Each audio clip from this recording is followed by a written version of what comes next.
friends, I, Dr. Asha Chawla, Associate Professor in Commerce, GVM Girls College Sonipat. Today I am going to discuss the topic Research Variables and its Measurement. ये हमारे सामने एक हनुमान जी की तस्वीर है। इस तस्वीर में हनुमान जी एक पर्वत को उठाए हुए हैं। हम सबको पता है कि हनुमान जी ये पर्वत को कब उठा के लाए थे, जब लक्ष्मण जी मूर्छित हो गए थे और राम जी ने उनको संजीवनी बूटी लेने भेजा था। जब हनुमान जी वहाँ संजीवनी बूटी लेने पहुँचे तो हनुमान जी को समझ नहीं आ रहा था कि संजीवनी बूटी कौन सी है। तो हनुमान जी क्या पूरा पर्वत, जिसका नाम धौलगिरी है, पूरा पर्वत उठा कर ले आए थे। पूरा पर्वत लेकर आने पर वहाँ पर जब पर्वत लेकर आए, जब लक्ष्मण जी मूर्छित थे, तो वहाँ पर संजीवनी बूटी को किसने पहचाना? हम सब जानते हैं, वहाँ पर एक वैद्य थे जिनका नाम सुषेण था, जो संजीवनी बूटी उसके जानकार थे कि कौन सी बूटी किस काम आती है, और उन बूटी की भी उनको पहचान थी और बूटी किस बीमारी के लिए काम में आती है ये भी पता था। तो एक एक्सपर्ट ही बता पा रहा था कि कौन सी बूटी है और किस बीमारी के लिए काम में आएगी। फ्रेंड्स, हमारे साथ भी क्या है, एक रिसर्चर है जिसके पास डेटा है। डेटा उसने कलेक्ट तो कर लिया, वो प्राइमरी डेटा भी हो सकता है, वो सेकेंडरी डेटा भी हो सकते हैं, और उसने टूल टेक्निक्स की नॉलेज भी उसको है। ये पता है कि किस टूल को, किस टेक्निक को कैसे कैलकुलेट करना है, क्योंकि यूजी और पीजी में हम ये सारी पैरामीट्रिक नॉन पैरामीट्रिक टेस्ट पढ़ते हैं। उसको टूल और टेक्निक की तो नॉलेज है, लेकिन ये नहीं पता कि उस टूल और टेक्निक को कब अप्लाई करना है, उसकी सूटेबिलिटी कैसी है। तो फ्रेंड्स, आज एक रिसर्चर की सबसे बड़ी प्रॉब्लम यही है कि डेटा भी है, टेक्निक्स भी हैं, लेकिन उनका कॉम्बिनेशन क्या है, कब कहाँ पर अप्लाई करें। तो हनुमान जी वर्सेस रिसर्चर का बिल्कुल हाल है। हनुमान जी को भी एक्सपर्ट ने बताया था, तो यहाँ भी आपको एक्सपर्ट बनना है या किसी एक्सपर्ट की सलाह लेनी है, तो हम एक्सपर्ट बनने की कोशिश करते हैं। तो हमारा डेटा, सोर्स ऑफ डेटा क्या होता है, हमारा हर जगह डेटा क्रिएट हो रहा है। जब हम यूट्यूब पर कुछ सर्च करते हैं तो यूट्यूब भी एक डेटा रिकॉर्ड कर रही है, कौन व्यूअर आता है और क्या सर्च करता है, और उसके बाद हमें वैसे ही रिकमेंडेड वीडियो दिखाने के लिए दिखाता है, रिकमेंडेड वीडियोस दिखाता है। ऐसे में जब अमेज़ोन पे कुछ सर्च करती हूँ तो अमेज़ोन पे जब मैं सर्च करते कि चाहे मैं उसको खरीदूँ या नहीं खरीदूँ, थोड़ी देर बाद उसी से रिलेटेड आइटम्स वो दिखाने लगता है, कॉम्बिनेशन के साथ दिखाने लगता है, डिस्काउंट के साथ दिखाने लगता है। इसी तरह जब मैं फेसबुक पर किसी को ढूंढती हूँ तो मेरे फेसबुक के ऊपर जो मेरे मोबाइल में नंबर फीड है वो उन पर्सनस को भी ढूंढकर मुझे पीपल यू मे नो के नाम से भी दिखाता है। तो फेसबुक भी हमारा डेटा स्टोर कर रहा है, डेटा रिकॉर्ड कर रहा है, डेटा जनरेट कर रहा है। ऐसे ही जब हम एटीएम पर पैसे निकलवाने चाहते हैं तो एटीएम पर के ऊपर भी जब हम पैसे निकलवाते हैं, बैंक के अंदर एक डेटा जनरेट होता है, कौन पर्सन आया, उसका अकाउंट नंबर क्या था, कितने पैसे निकाले, किस टाइम पर बैंक एटीएम के अंदर पैसे नहीं है, कब फीड करने की ज़रूरत है, किन डेज में ज़्यादा फीड करने की ज़रूरत है। स्टॉक एक्सचेंज के अंदर भी, स्टॉक मार्केट के अंदर भी सारा डेटा जनरेट हो रहा है, कितने स्टॉक किस टाइम पर बिक रहे हैं, कैसी मार्केट अप जा रही है, डाउन जा रही है। और एक प्राइमरी डेटा के अंदर भी एक स्कॉलर अपने क्वेश्चनर के थ्रू डेटा कलेक्ट कर रहा है। वो क्वेश्चनर ऑनलाइन भी हो सकता है, ऑफलाइन भी हो सकता है। तो इस तरह डेटा तो बहुत सारा आ रहा है, इस डेटा को एनालाइज कर रहे हैं। एनालाइज करें कैसे, कब कौन सी टूल टेक्निक लगाएं, ये सबसे बड़ी प्रॉब्लम है। How does a doctor prescribe a test, हमारी वहीं पर यहाँ पर यही प्रॉब्लम थी ना कि कौन सा टेस्ट कब लगाएं। अगर एक पर्सन डॉक्टर के पास जाता है और डॉक्टर ने उसको कोई टेस्ट लिख के देने हैं, तो डॉक्टर कैसे डिसाइड करता है कि इसको टेस्ट लिख के दूं, इसको शुगर का टेस्ट लिख के दूं या वायरल का लिख के दूं या चिकनगुनिया का लिख के दूं या डेंगू का चेक के दूं। तो पेशेंट अपने सिम्टम्स बताता है कि मुझे क्या प्रॉब्लम है, पेशेंट उसको बताता है, तो उसी की बेसिस डॉक्टर टेस्ट लिखता है। तो फ्रेंड्स, बिल्कुल हमारी रिसर्च के अंदर भी ऐसा ही है। हमारे डेटा के सिम्टम्स क्या हैं, हमारे डेटा की कैरेक्टरिस्टिक्स क्या हैं, उसी की बेसिस पर डिसाइड होता है कि ये टूल टेक्निक्स कौन सी हैं। तो ये सिम्टम्स क्या हैं, हमारे डेटा के अंदर सिम्टम्स क्या आता है, हमें इन सिम्टम्स को समझना होगा। उससे पहले दो टर्म्स हैं, डेटा एनालिसिस और डेटा माइनिंग। आइए इन टर्म्स को समझते हैं कि डेटा एनालिसिस और डेटा माइनिंग क्या है। फ्रेंड्स, डेटा माइनिंग की अगर मैं पहले बात करूं, डेटा माइनिंग बिल्कुल वैसे ही है कि जैसे अगर कोई पर्सन घर आके कहता है कि चले आइए घूमने चलते हैं, वाइफ पूछती है कहाँ घूमने जाना है, पता नहीं किस जगह जाना है, किस मोड से जाएंगे, कार से जाएंगे, बाय एयर जाएंगे, कहाँ रुकना है, होटल कहाँ होगा, डेस्टिनेशन कैसा है, वहाँ समर्स में जाना चाहिए व विंटर में जाना चाहिए, कुछ पता नहीं, बस चलते हैं, लॉन्ग ड्राइव पे चलते हैं। तो फ्रेंड्स, बिल्कुल लॉन्ग ड्राइव के सक्सेसफुल होने के कितने चांसेस हैं हम सबको पता है, सक्सेसफुल हो भी सकती है और नहीं भी हो सकती। लेकिन अगर यही ट्रिप प्लान करके किया जाए, एडवांस में सेट किया जाए कि होटल कहाँ होगा, डेस्टिनेशन क्या होगा, बच्चे साथ जाएंगे कि नहीं जाएंगे, बड़े साथ में जाएंगे कि नहीं जाएंगे, बड़े को जाना चाहिए कि नहीं, यानी ऑब्जेक्टिव के अकॉर्डिंग अगर ट्रिप प्लान किया जाए तो उसके सक्सेसफुल होने के चांसेस पूरे हैं। फ्रेंड्स, हमारे रिसर्च के अंदर भी ऐसे ही हम डेटा कलेक्ट करने के बाद सोचते हैं कि इसके ऊपर कौन सा टूल टेक्निक लगाया जाए, तो ये कहलाता है ट्रायल एंड एरर। हम हर पूरी कोशिश कर देते हैं कि उस डेटा के ऊपर कोई टूल और टेक्निक अप्लाई हो जाए और हमारे रिजल्ट्स आ जाएं। फ्रेंड्स, अगर इस तरह से टूल और टेक्निक लगाकर काम किया जाएगा तो हमारी रिलायबिलिटी और वैलिडिटी का इशू हमेशा बना रहेगा। एक बार तो टेस्ट सक्सेसफुल रन हो सकता है, दूसरी बार प्रॉब्लम आ सकती है। We never use data mining in PhD और रिसर्च वर्क। डेटा एनालिसिस क्या है? Always start with objectives. पहले अपने आपको रिसर्च के ऑब्जेक्टिव्स पता होना चाहिए, ऑब्जेक्टिव्स के अकॉर्डिंग क्वेश्चनियर बनना चाहिए, क्वेश्चनियर में हमने डेटा को मेजर कैसे करना है पहले से डिसाइड होना चाहिए। क्वेश्चनियर बनाते टाइम ही डिसाइड हो जाता है कि हमारा इसके ऊपर टूल टेक्निक कौन सी लगने वाली है। तो डेटा एनालिसिस में तो दिक्कत आएगी नहीं अगर आपने अपने डेटा को अपने ऑब्जेक्टिव्स के अकॉर्डिंग मेजर किया है और उसके अकॉर्डिंग टूल और टेक्निक आप जल्दी से बता पाओगे कि कौन सी टूल टेक्निक लगनी चाहिए। Imagine I am very very interested in Bollywood actresses. मुझे एक्ट्रेसेस की पिक्स कलेक्ट करने का शौक़ था। प्रियंका चोपड़ा है, कटरीना कैफ है, सोनाक्षी सिन्हा है, शिल्पा शेट्टी है, ऐश्वर्या राय है, आलिया भट्ट है। मुझे ये हीरोइंस के बारे में, एक्ट्रेसेस के बारे में इनकी पिक्स कलेक्ट करने का बड़ा शौक़ था। मेरी फ्रेंड ने मुझसे पूछा, आपको इन एक्ट्रेसेस का इतना शौक़ है तो क्या आपके पास इनके बारे में कुछ इन्फॉर्मेशन है? इन्फॉर्मेशन? कैसी इन्फॉर्मेशन? हाँ, मुझे इनके बारे में कुछ इन्फॉर्मेशन तो होनी चाहिए, मुझे कुछ इन्फॉर्मेशन कलेक्ट भी करनी चाहिए। तो मैंने इनकी इन्फॉर्मेशन कलेक्ट करने की कोशिश की। जैसे मैं जानना चाह रही थी इनकी हाइट कितनी है, इसका वेट कितना है, एज कितनी है, मैरिटल स्टेटस यानी मैरिड है कि अनमैरिड है, स्टार किड मतलब इसके पेरेंट्स या ग्रैंड पेरेंट्स से कोई हीरोइन रहा है कि नहीं, जेंडर क्या है इसका, फेट टू फेट मीन्स पहले ये ओबीज थी, बाद में इसने स्लिम हुई है, बाद में इसने वेट रिड्यूस किया है, इसकी हॉबीज़ कैसी हैं। तो मुझे लगा कि अगर मुझे इनके बारे में इतना ही शौक है तो मैं कुछ इन्फॉर्मेशन कलेक्ट करती हूँ। तो मैंने पेपर पेन पर अगर डेटा कलेक्ट करना था तो पेपर पेन पर डेटा ऐसे ही कलेक्ट करती, क्योंकि मुझे बहुत सारी हीरोइन का शौक है। तो मैंने एक लिस्ट बनाने की कोशिश की। जैसे मैंने पहली लिस्ट में अपना नाम लिखा इसका नाम लिखा प्रियंका चोपड़ा, और यहाँ पर जिस प्रियंका चोपड़ा के बारे में या दूसरी एक्ट्रेसेस के बारे में जो भी डेटा मैं कलेक्ट करना चाहती थी उनके मैंने यहाँ पर हेडिंग्स बना लिए। जैसे weight, height, weight, age, gender, star kid, marital status, fat to fat, hobbies. तो यहाँ पर प्रियंका चोपड़ा का 5 feet 6 inches, 55 kg, 38, female, no मतलब स्टार किड, उसके पेरेंट्स में से कोई हीरोइन नहीं रहा, marital status yes, fat to fit मतलब कि वो शुरू से ही उसने मेंटेन कर रखा है, वो फेट टू फिट नहीं हुई, और उसकी जो हॉबीज़ है सिंगिंग एंड राइटिंग पोइम्स हैं। तो फ्रेंड्स, इस तरह मैंने उनकी हॉबीज़ सभी दूसरी एक्ट्रेसेस के बारे में, सोनाक्षी सिन्हा के बारे में, कैटरीना कैफ के बारे में, आलिया भट्ट के बारे में। जैसे आलिया भट्ट के बारे में क्या है, फेट टू फिट यानी पहले ही मोटी थी बाद में पतली हुई है। कैटरीना कैफ नो, शुरू से स्लिम ट्रिम है। तो इस तरह मैंने बाकी एक्ट्रेसेस की हॉबीज़ और बाकी चीज़ों के बारे में, उसकी करैक्टरिस्टिक्स के बारे में डेटा कलेक्ट करना शुरू किया। तो इस तरह से मेरा पास डेटा कलेक्ट हो गया। डेटा कलेक्ट होने के बाद ये जो मेरा डेटा का स्क्रीनशॉट है, ये डेटा के स्क्रीनशॉट पर अगर मैं देखूं, मैंने अपनी एक्ट्रेसेस के बारे में जो जो जानना चाहा, जैसे height, weight, age, star kid, marital status, fat to fit, ये वेरिएबल्स कहलाते हैं हमारी रिसर्च में। जो भी मैंने जानना चाहा, मैं क्यों जानना चाह रही थी, अगर सबका सेम होता तो मैं जानना ही नहीं चाहती। ये इनका सबका वेरी करता है, सबका चेंज होता है, तो ये वेरिएबल्स कहलाते हैं।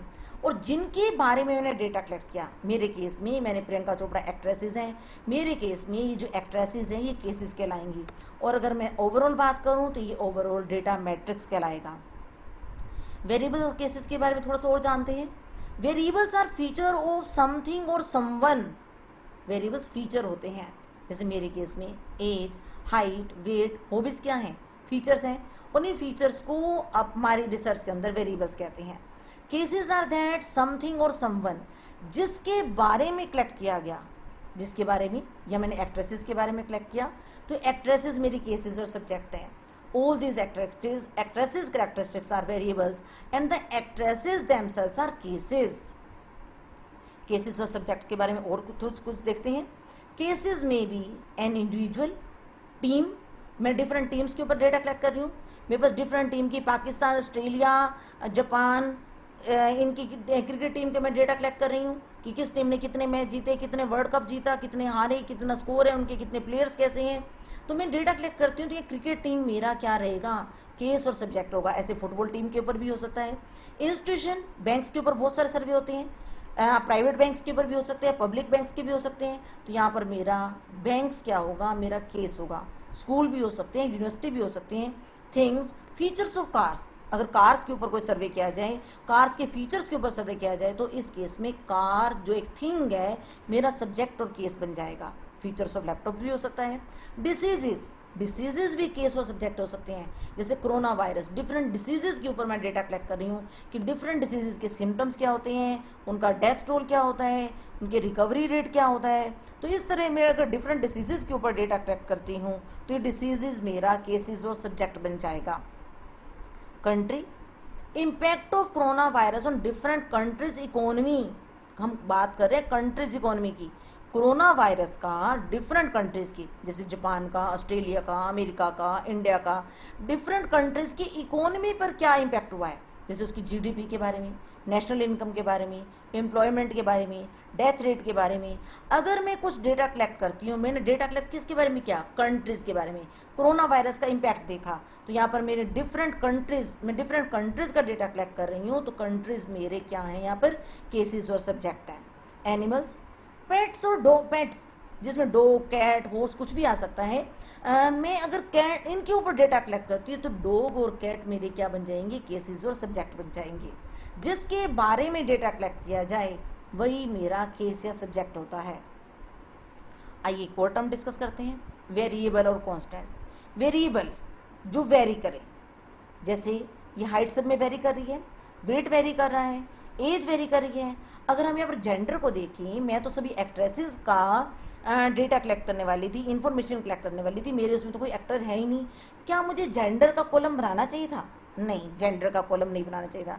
जिसका आंसर सेम आने वाला है उसको रिसर्च के अंदर नहीं पूछा जाता, वो कांस्टेंट कहलाता है। हमेशा रिसर्च होती है वेरिएबल्स के ऊपर। वेरिएबल की बात करते हैं, वेरिएबल और वेरिएबिलिटी। वेरिएबिलिटी वर्ड बना है वेरिएबल से। जैसे हम बात करें फूड प्रेफरेंस की, सबकी फूड प्रेफरेंस अलग अलग होती है। किसी को वेज पसंद है, किसी को नॉन वेज पसंद है, किसी को मीठा पसंद है, किसी को फीका पसंद है। जहाँ पर भी वैरायटी है तो वहाँ पर मेरी वेरिएबिलिटी मिलेगी, उन चीज़ों को स्टडी किया जा सकता है। जैसे हाइट के ऊपर, हाइट सब में अलग अलग मिलती है, तो हाइट क्या है, वेरिएबल है। यहाँ पर हेयर कलर की बात करें, हेयर कलर देखो, डिफरेंट हेयर कलर मैंने शो कर रखे हैं, तो हेयर कलर भी यहाँ पर मेरे केस में क्या है, वेरिएबल है। हेयर कलर के ऊपर भी सर्वे किया जा सकता है। वेट, वेट मेरे डिफरेंट पर्सन का अलग अलग होता है, तो वेट वेरी कर रहा है पर्सन टू पर्सन। जहाँ पर वेरिएबिलिटी होगी, हमेशा वेरिएबिलिटी को स्टडी किया जाता है, कभी कांस्टेंट को स्टडी नहीं किया जाता। Variable is central in idea in a research. Variable and it's category, हम बात करते हैं डेमोग्राफी प्रोफाइल के अंदर जेंडर दिया होता है। कई बार हम रिसर्चर से पूछते हैं कि आपके वेरिएबल्स कौन से हैं, तो वो बताता है male female. Male female variable नहीं है, वेरिएबल तो जेंडर है।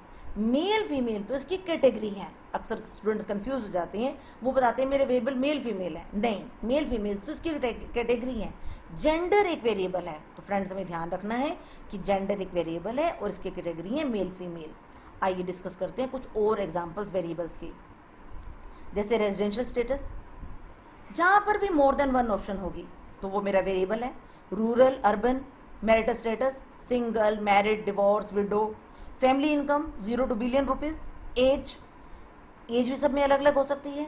A person's attitude towards goods and, जब मैं पर्सन के एटीट्यूड को रिकॉर्ड करती हूँ कि आपका एटीट्यूड क्या है गुड्स और सर्विसेज टैक्स के लिए, आप इस बात से स्ट्रांगली एग्री हैं या स्ट्रांगली डिसएग्री हैं। यहाँ पर एक एटीट्यूड को रिकॉर्ड किया जा रहा है। डिफरेंट पर्सन्स के अंदर डिफरेंट एटीट्यूड हो सकते हैं, डिफरेंट ओपिनियन हो सकते हैं किसी भी एक आइडिया के ऊपर। तो यहाँ पर किसी आइडिया के ऊपर, किसी थिंग के ऊपर जब उसके पर्सन का एटीट्यूड कलेक्ट किया जाता है तो ये एटीट्यूड भी क्या बन जाएगा, एक वेरिएबल बन जाएगा। Variable, a variable is defined as anything that has a quantity और क्वालिटी दैट वेरीज। यहाँ मैं वर्ड पर स्ट्रेस देना चाहूँगी, क्वांटिटी। वो वेरिएबल क्वांटिटी में भी हो सकता है, जैसे हमने एज की बात की, हमने वेट की बात की, क्वालिटी की भी हो सकती है, फूड प्रेफरेंस, आपको पसंद है कि नहीं पसंद। और ये क्या होना चाहिए, ये वेरी करना चाहिए। अगर वो पर्सन टू पर्सन वो वेरी नहीं करती, सभी जगह कॉन्स्टेंट है, तो वो वेरिएबल है ही नहीं। A variable is an attribute that describes a person, place, thing and or idea. तो वेरिएबल एक पर्सन भी हो सकता है, हम डिस्कस कर चुके हैं। डिफरेंट कंट्रीज के अंदर भी इंटरनेशनल स्टडी की जाती है, कंट्रीज को कंपेयर किया जाता है, प्लेसेस को कंपेयर किया जाता है, टूरिस्ट डेस्टिनेशन को कंसिडर किया जाता है, थिंग्स के ऊपर भी स्टडी की जाती है, आइडियाज़ के ऊपर भी स्टडी की जाती है। तो थिंग्स और आइडिया में भी मेरे वेरिएबल्स हो सकते हैं। वेरिएबल्स टेक 2 और मोर वैल्यू। हमेशा जो वेरिएबल्स की कैटेगरी होनी चाहिए 2 से ज़्यादा होनी चाहिए। It may change from group to group, person to person, और even within one person over time. एक पर्सन का 2 महीने पहले वेट कुछ और था, 2 महीने बाद वेट चेंज हो गया, इनकम भी चेंज हो सकती हैं, आइडियाज़ में चेंज हो सकते हैं, ओपिनियन में चेंज हो सकता है। वेरिएबल का मतलब ये नहीं है कि आज एक पर्सन जिस तरह का बिहेव कर रहा है 2 साल बाद, 2 या 4 साल बाद भी सेम बिहेव करेगा या उसका सेम आंसर रहेगा। ये जो वेरिएबल है चेंज हो सकता है even within one person over the passage of time. A variable में भी सिचुएशन स्पेसिफिक। सिचुएशन स्पेसिफिक की बात करें, जैसे मैंने यहाँ पर बॉलीवुड एक्ट्रेसेस के बारे में मैंने डिस्कस किया कि जेंडर वेरिएबल नहीं होगा, क्योंकि वहाँ पर सारी एक्ट्रेसेस क्या हैं, फीमेल हैं।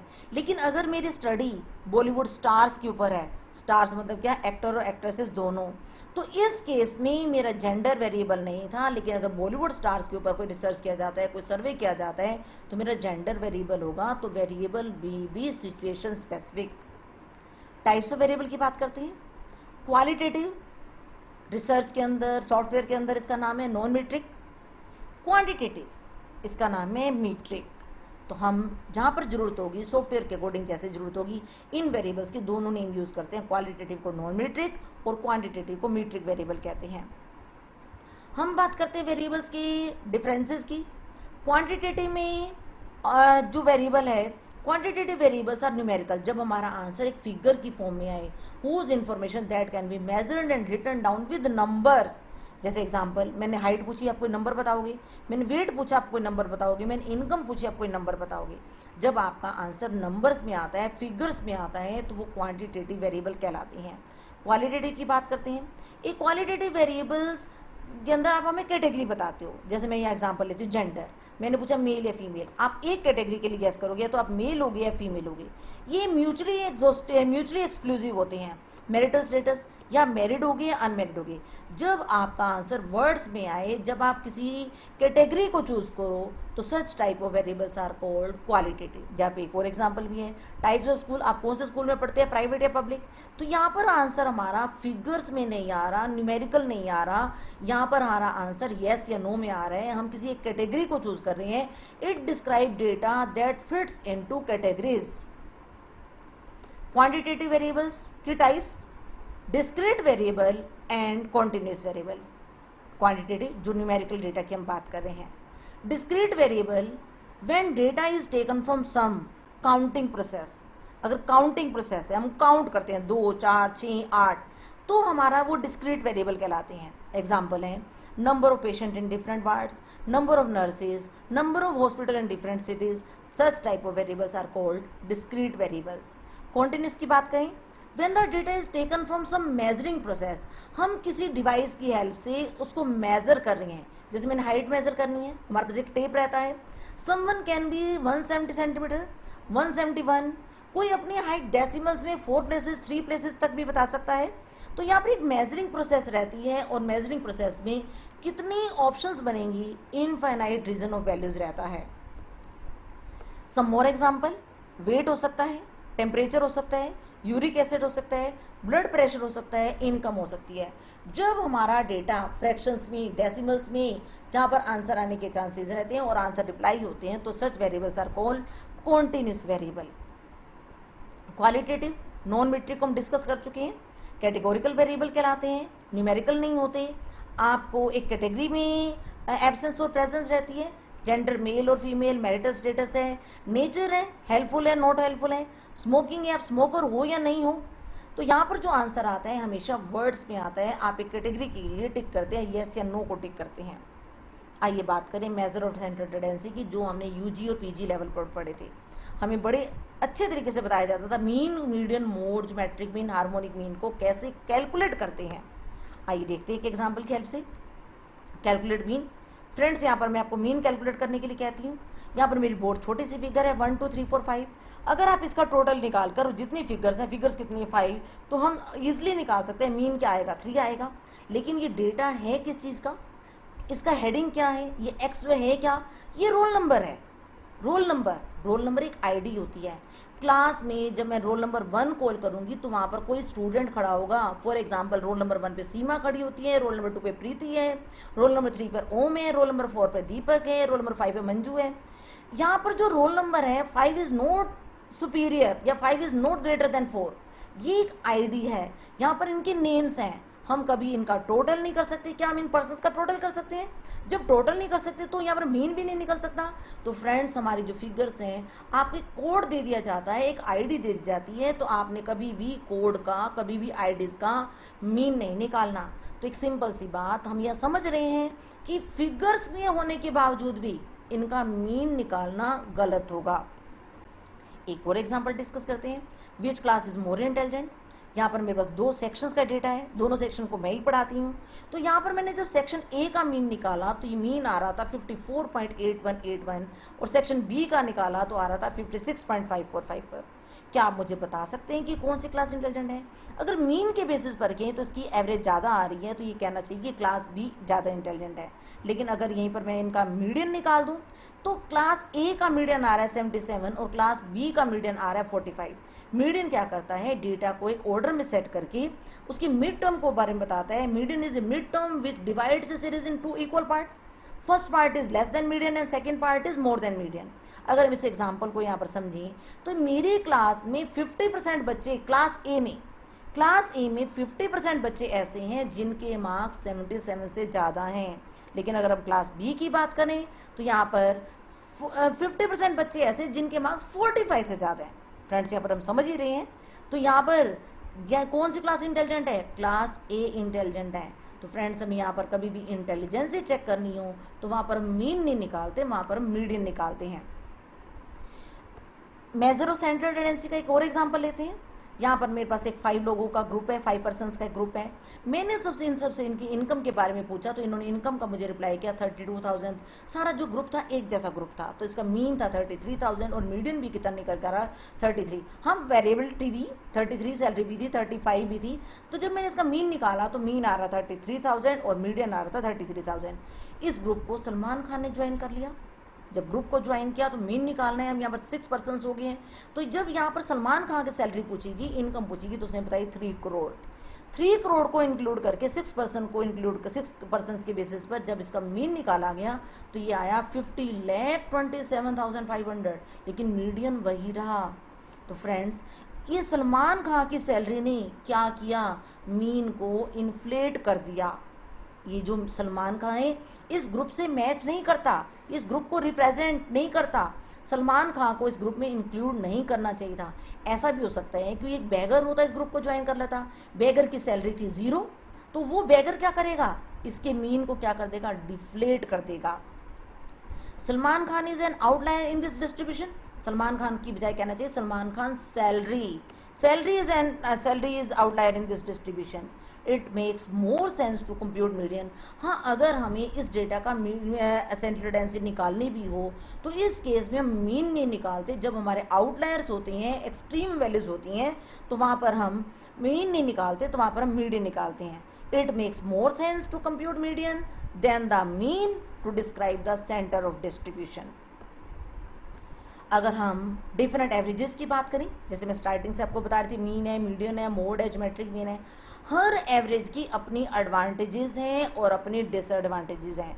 तो फ्रेंड्स ये जो टाइप्स ऑफ एवरेजेस हैं ये सारे सेंटर्ड ऑफ टेंडेंसी कहलाते हैं, लेकिन कभी भी इनको इंटरचेंजेबली यूज़ नहीं किया जा सकता। तो फ्रेंड्स अगर मैंने यहाँ पर मीन और मीडियन को हम इंटरचेंजेबली यूज़ नहीं कर सकते, तो हम तो बात करने जा रहे हैं रिसर्च की, रिसर्च के अंदर डेटा कलेक्शन की, उसके अंदर टूल टेक्निक्स की। Different level of measurement and objective call for different statistical techniques. हर जिसका मेजरमेंट अलग है, ऑब्जेक्टिव अलग है, तो वहाँ पर टेक्निक भी अलग रहेगी। इट मेक्स नो सेंस वट एवर्स to find the mean and median और mode of a list of class roll number, class roll number का मीन निकालना, मीडियन निकालना, very nonsense, a complete wastage of time since roll number are at nominal level of measurement. ये nominal level हम सब ने सुना है, हम अभी इसी टॉपिक को डिटेल में डिस्कस करने वाले हैं। When you are given some data, think before applying a statistical technique. Why do we need measurement? हम अभी बात कर रहे थे कि डेटा को जैसे मेजर किया गया होगा। फ्रेंड्स, यहाँ पर ये जो पर्सन है थोरनडाइक, ये कहते हैं if a thing exist it exist in some amount and if it is exist in some amount it can be measured. अगर मैं किसी पर्सन से पूछती हूँ आप खुश हैं, हाँ वो कहते हैं मैं खुश हूँ। कितने खुश हैं? थोड़ा खुश हूँ, ज़्यादा खुश हूँ। जब उसकी खुशी एग्जिस्ट करती है, चाहे वो क्वालिटेटिव हो चाहे क्वांटिटेटिव हो, तो उसको मेज़र करना ज़रूरी है। अब उन चीज़ों को मेज़र कैसे किया जाता है, हमारे रिसर्च के अंदर हम ये सब सीखते हैं। तो अगर किसी चीज़ को वो चीज़ एग्जिस्ट कर रही है, खुशी है, पोल्यूशन है, करप्शन है, अगर वो एग्जिस्ट करता है, वो किस अमाउंट में एग्जिस्ट करता है, तो उसको मेज़र करना ज़रूरी है। और उसको मेज़र कैसे करते हैं ये हम सब सीखते हैं। The level of measurement will decide which statistical technique we can apply and make sense to do. तो लेवल ऑफ मेजरमेंट क्या है और उसकी टेक्निक क्या यूज़ होनी है, तो उसकी सेंस भी बननी चाहिए। Statistical technique depends on how something is measured. We can ask question in different ways. एक ही क्वेश्चन को पूछने का डिफरेंट मेथड हो सकते हैं। I could ask myself, how many people are at least interested in statistics. हाँ, at least के इंटरेस्ट में तो पूछा जा सकता है, at least interested in statistics, but I could not really ask myself how many people are at least male. Quantitative के case में आप एटलीस्ट यूज कर सकते हो, लेकिन क्वालिटेटिव के नहीं कर सकते ना कि एटलीस्ट मेल कितने हैं, एटलीस्ट मेल। आइए और कुछ डिस्कस करते हैं। How a variable is measured has a consequence on the operation that can be performed on them and which statistical technique can be used. For example, we can calculate average age. Age का एक numeric data है, जब आपने इसको figures में count किया, quantity scale पर count किया है, but not an average gender. जैसे मैंने भी रोल नंबर का भी आपको एग्जांपल दिया था, रोल नंबर का कभी मीन नहीं निकालते। जेंडर भी क्या है, अगर उसकी हम कोडिंग लिख भी लें 1 2, तो जेंडर का अगर कोई मीन निकाल भी देता है तो मीन निकालना इस तरह से वेस्टेज ऑफ टाइम होगा, नॉन सेंस होगा। लोड कैलविन कहते हैं measurement is necessary. Corruption index calculate होते हैं, हैप्पीनेस इंडेक्स कैलकुलेट होता है, पोल्यूशन इंडेक्स कैलकुलेट होता है। When you can measure and what are you speaking about and express it in numbers। अगर हम किसी चीज़ को एक्सप्रेस में नंबर में एक्सप्रेस कर सकते हैं तो इसका मतलब हम उसके बारे में कुछ जानते हैं, लेकिन अगर हम उसको बारे में नंबर में एक्सप्रेस नहीं कर सकते तो इसका मतलब हमारी उसमें बारे में नॉलेज अनसेटिस्फैक्ट्री या सफिशेंट नहीं है। सो मेजरमेंट इज़ नेसेसरी। मेजरमेंट की बात करें, मेजरमेंट मीन्स असाइनिंग नंबर, क्योंकि जब हम कहीं पर कैलकुलेशन करने जा रहे हैं, जैसे हमने जेंडर का भी कहा, तो हम वहाँ पर कोई नंबर असाइन कर रहे हैं, उनको कोडिंग दे रहे हैं, 1 2 दे रहे हैं, तो measurement means assigning number. We must have a rule for assigning a number. तो जब हमने मेजरमेंट की बात करें, रिसर्च की बात करें, तो वहाँ पर जो मेजरमेंट होना चाहिए उसके कोई रूल्स होने चाहिए, और rule country to country, word to word, time to time change नहीं होना चाहिए। रूल सबके लिए एक ही होता है, तभी वो रूल कहलाता है। We do not measure object, we measure some characteristics. जैसे मैंने पहले भी डिस्कस किया करेक्टरिस्टिक्स, जब मैं एक्ट्रेसेस की बात कर रही थी, मैं उस एक्ट्रेसेस को मेजर नहीं कर रही थी, उनकी करेक्टरिस्टिक्स को मेजर कर रही थी। मैं कार को मेजर नहीं कर रही थी, कार के फीचर्स को, कार की करेक्टरिस्टिक्स को नोट कर रही थी। The rule for assigning number should be standardize and applied uniformly. Standardize होने चाहिए, पर्सन टू पर्सन चेंज नहीं होने चाहिए, कंट्री टू कंट्री चेंज नहीं होने चाहिए। Rule is rule. अगर रूल ही बार बार चेंज हो रहा है, पर्सन टू पर्सन चेंज हो रहा है, तो इसका मतलब रूल है ही नहीं। This must not change over the time और objects. Types of measurement scale. Friends, मैं बिल्कुल इसको एक सिंपल एग्जांपल से लेती हूँ। जब हमारी डेली लाइफ के कुछ मेजरमेंट स्केल हैं, ये लिक्विड को मेज़र के लिए काम आता है, ये हमारा लेंथ को मेज़र करने के काम आता है, ये हमारा सॉलिड को मेज़र करने के लिए काम आता है। फ्रेंड्स, क्या कभी हमने क्लोथ की मेजरमेंट इससे की है? क्या हमने लिक्विड को कभी इससे मेज़र किया है? फ्रेंड्स, हम जब इतना जानते हैं इनको इंटरचेंजेबली यूज़ नहीं किया जा सकता, तो इसका मतलब रिसर्च के अंदर जो हम मेजरमेंट की बात करने जा रहे हैं, तो रिसर्च के अंदर भी हमारे मेजरमेंट स्केल हैं, उनको भी इंटरचेंजेबली यूज़ नहीं किया जा सकता। इन 1940 Stanley Smith Stephen gives the scales. ये स्केल्स हैं nominal scale, ordinal scale, interval scale, ratio scale. Types of nominal scale की बात करते हैं। मैं पहले एग्जांपल्स लूँगी और उसके बाद नॉमिनल स्केल्स के कंसेप्ट्स के ऊपर, फीचर्स के ऊपर आऊँगी। पहले हम एक एग्जांपल की हेल्प से समझते हैं कि नॉमिनल स्केल्स होते किस तरह की हैं। नॉमिनल स्केल डिकोटोमस भी हो सकता है, पॉलीटोमस भी हो सकता है। पॉलीटोमस को मल्टीनोमियल भी कहते हैं। डिकोटोमस ट्रू डिकोटोमी भी हो सकती है, आर्टिफिशियल डिकोटोमी भी हो सकती है। पॉलीटोमस में आप ऐसे क्वेश्चन भी हो सकते हैं you have to tick only one, और ऐसे क्वेश्चन भी हो सकते हैं मे टिक मोर देन वन। तो यहाँ पर हम डिटेल में डिस्कस करते हैं डिकोटोमस क्वेश्चन को।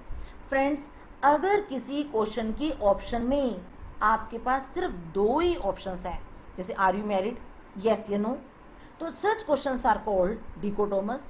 एक एग्जांपल और लेते हैं, जेंडर मेल फीमेल। तो ये जो क्वेश्चन डिकोटोमस है या पॉलीटोमस है, डिसाइड होता है इनकी ऑप्शंस के ऊपर। यहाँ पर कितनी ऑप्शंस हैं, यहाँ पर 2 ऑप्शन है, तो ये डिकोटोमस कहलाएगा। डिकोटोमस क्वेश्चंस की टाइप्स की बात करते हैं। True dichotomy, artificial dichotomy. True dichotomy जो गॉड के द्वारा बनाई गई है, जो ह्यूमन मेड नहीं है।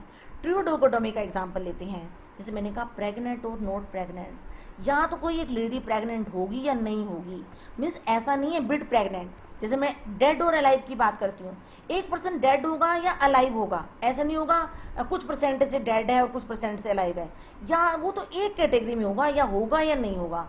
और ये डिकोटोमी है, ट्रू होगी, ऐसा नहीं हो सकता कभी इधर कभी इधर।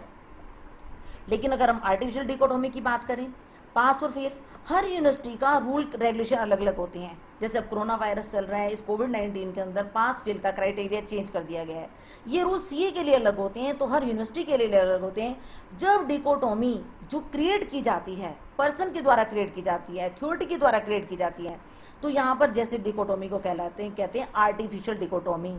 अगर यहाँ पर मैं बात करूँ शॉर्ट आइटेड और लॉन्ग आइटेड, इसको मैं रिलेट करती हूँ कि जब हम वाटर पार्क में जाते हैं, हम एडवेंचर आइलैंड पे जाते हैं, तो वहाँ पर जब टिकट का क्राइटेरिया होता है तो वो शॉर्ट आइटेड के लिए अलग होता है, मीन्स चाइल्ड के लिए अलग होता है और अडल्ट के लिए अलग होता है। तो वहाँ पर ये क्राइटेरिया इतने सेंटीमीटर से कम है तो आप चाइल्ड में आएंगे, नहीं तो आप अडल्ट में आएंगे।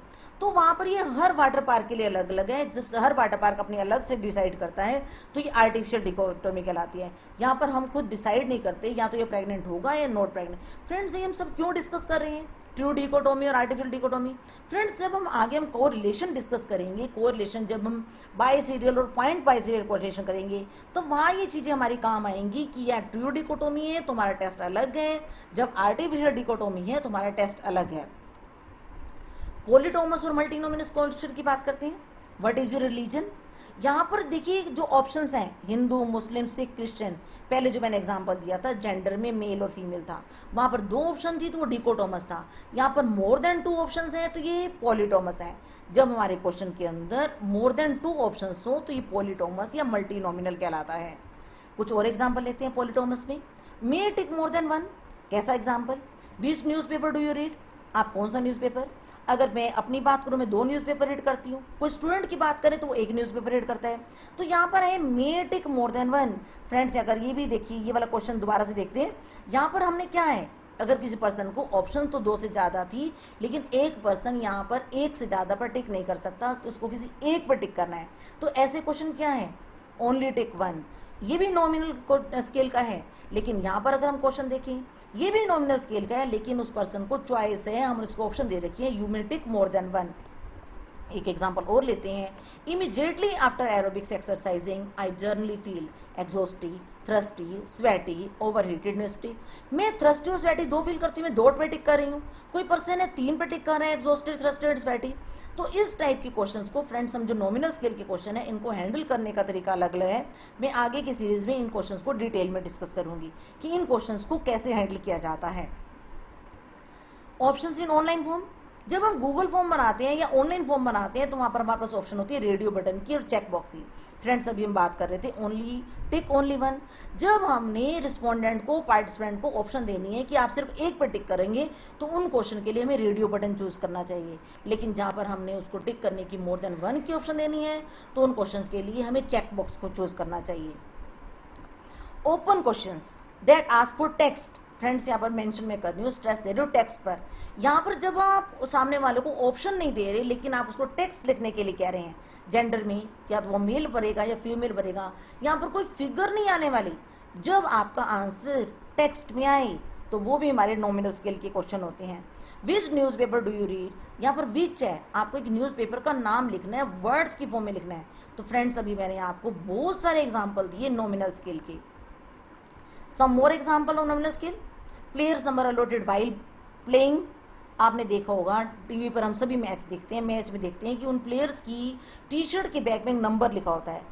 किसी प्लेयर को 13 नंबर मिला, किसी को 11 मिला, कभी भी नहीं है कि 13 नंबर इज ग्रेटर देन, वो उनकी एक आईडी है। जब 13 नंबर प्लेयर को कॉल करते हैं तो 13 नंबर प्लेयर आता है, फिगर नहीं है। PAN number, PAN number number तो है लेकिन ये एक आईडी है। अगर किसी का पैन नंबर बाद में इशू है, नेचुरल है उसका नंबर बड़ा होगा, लेकिन वो नंबर बड़ा नहीं है, उसकी आईडी है, तो वहाँ पर सुपीरियर और इन्फीरियर का कोई इशू नहीं है। टेलीफोन नंबर भी एक आईडी का काम करता है, ये नंबर नहीं है। पिन कोड भी नंबर है बट ये नंबर नहीं है, इसके ऊपर मैथ अप्लाई नहीं किया जा सकता। ब्लड टाइप जैसे ए बी ओ, तो ये भी किस चीज़ के हैं। अगर मैं किसी ब्लड का किसी पूछूं कि आपका ब्लड कौन सा है, अपने ब्लड की टाइप बताइए, तो इनमें से किसी एक ऑप्शन को बता रहा है, तो ये हमारे नॉमिनल स्केल के क्वेश्चन है। यहाँ पर एक वर्ड मैं लिख रही हूँ अनमैथेबल, मैथ का अपोजिट अनमैथ, यानी जिस पर मैथ अप्लाई नहीं किया जा सकता, जिसमें प्लस माइनस डिवाइड मल्टीप्लाई नहीं किया जा सकता। इनको सिर्फ काउंट किया जा सकता है, इनकी फ्रीक्वेंसी कैलकुलेट की जा सकती है, इनको परसेंटेज में डिस्क्राइब किया जा सकता है। अनमैथेबल, हाँ हमने कभी ड्राइंग की क्लास अटेंड की होगी, तो वहाँ पर ड्राइंग का टीचर हमें कह सकता था ब्लू और ग्रीन को ऐड करो। उसके ऐड करने का सेंस अलग होती थी। हम ब्लू और ग्रीन को कभी ऐड नहीं कर सकते, हम उनको मिक्स कर सकते हैं, वी कांट ऐड देम।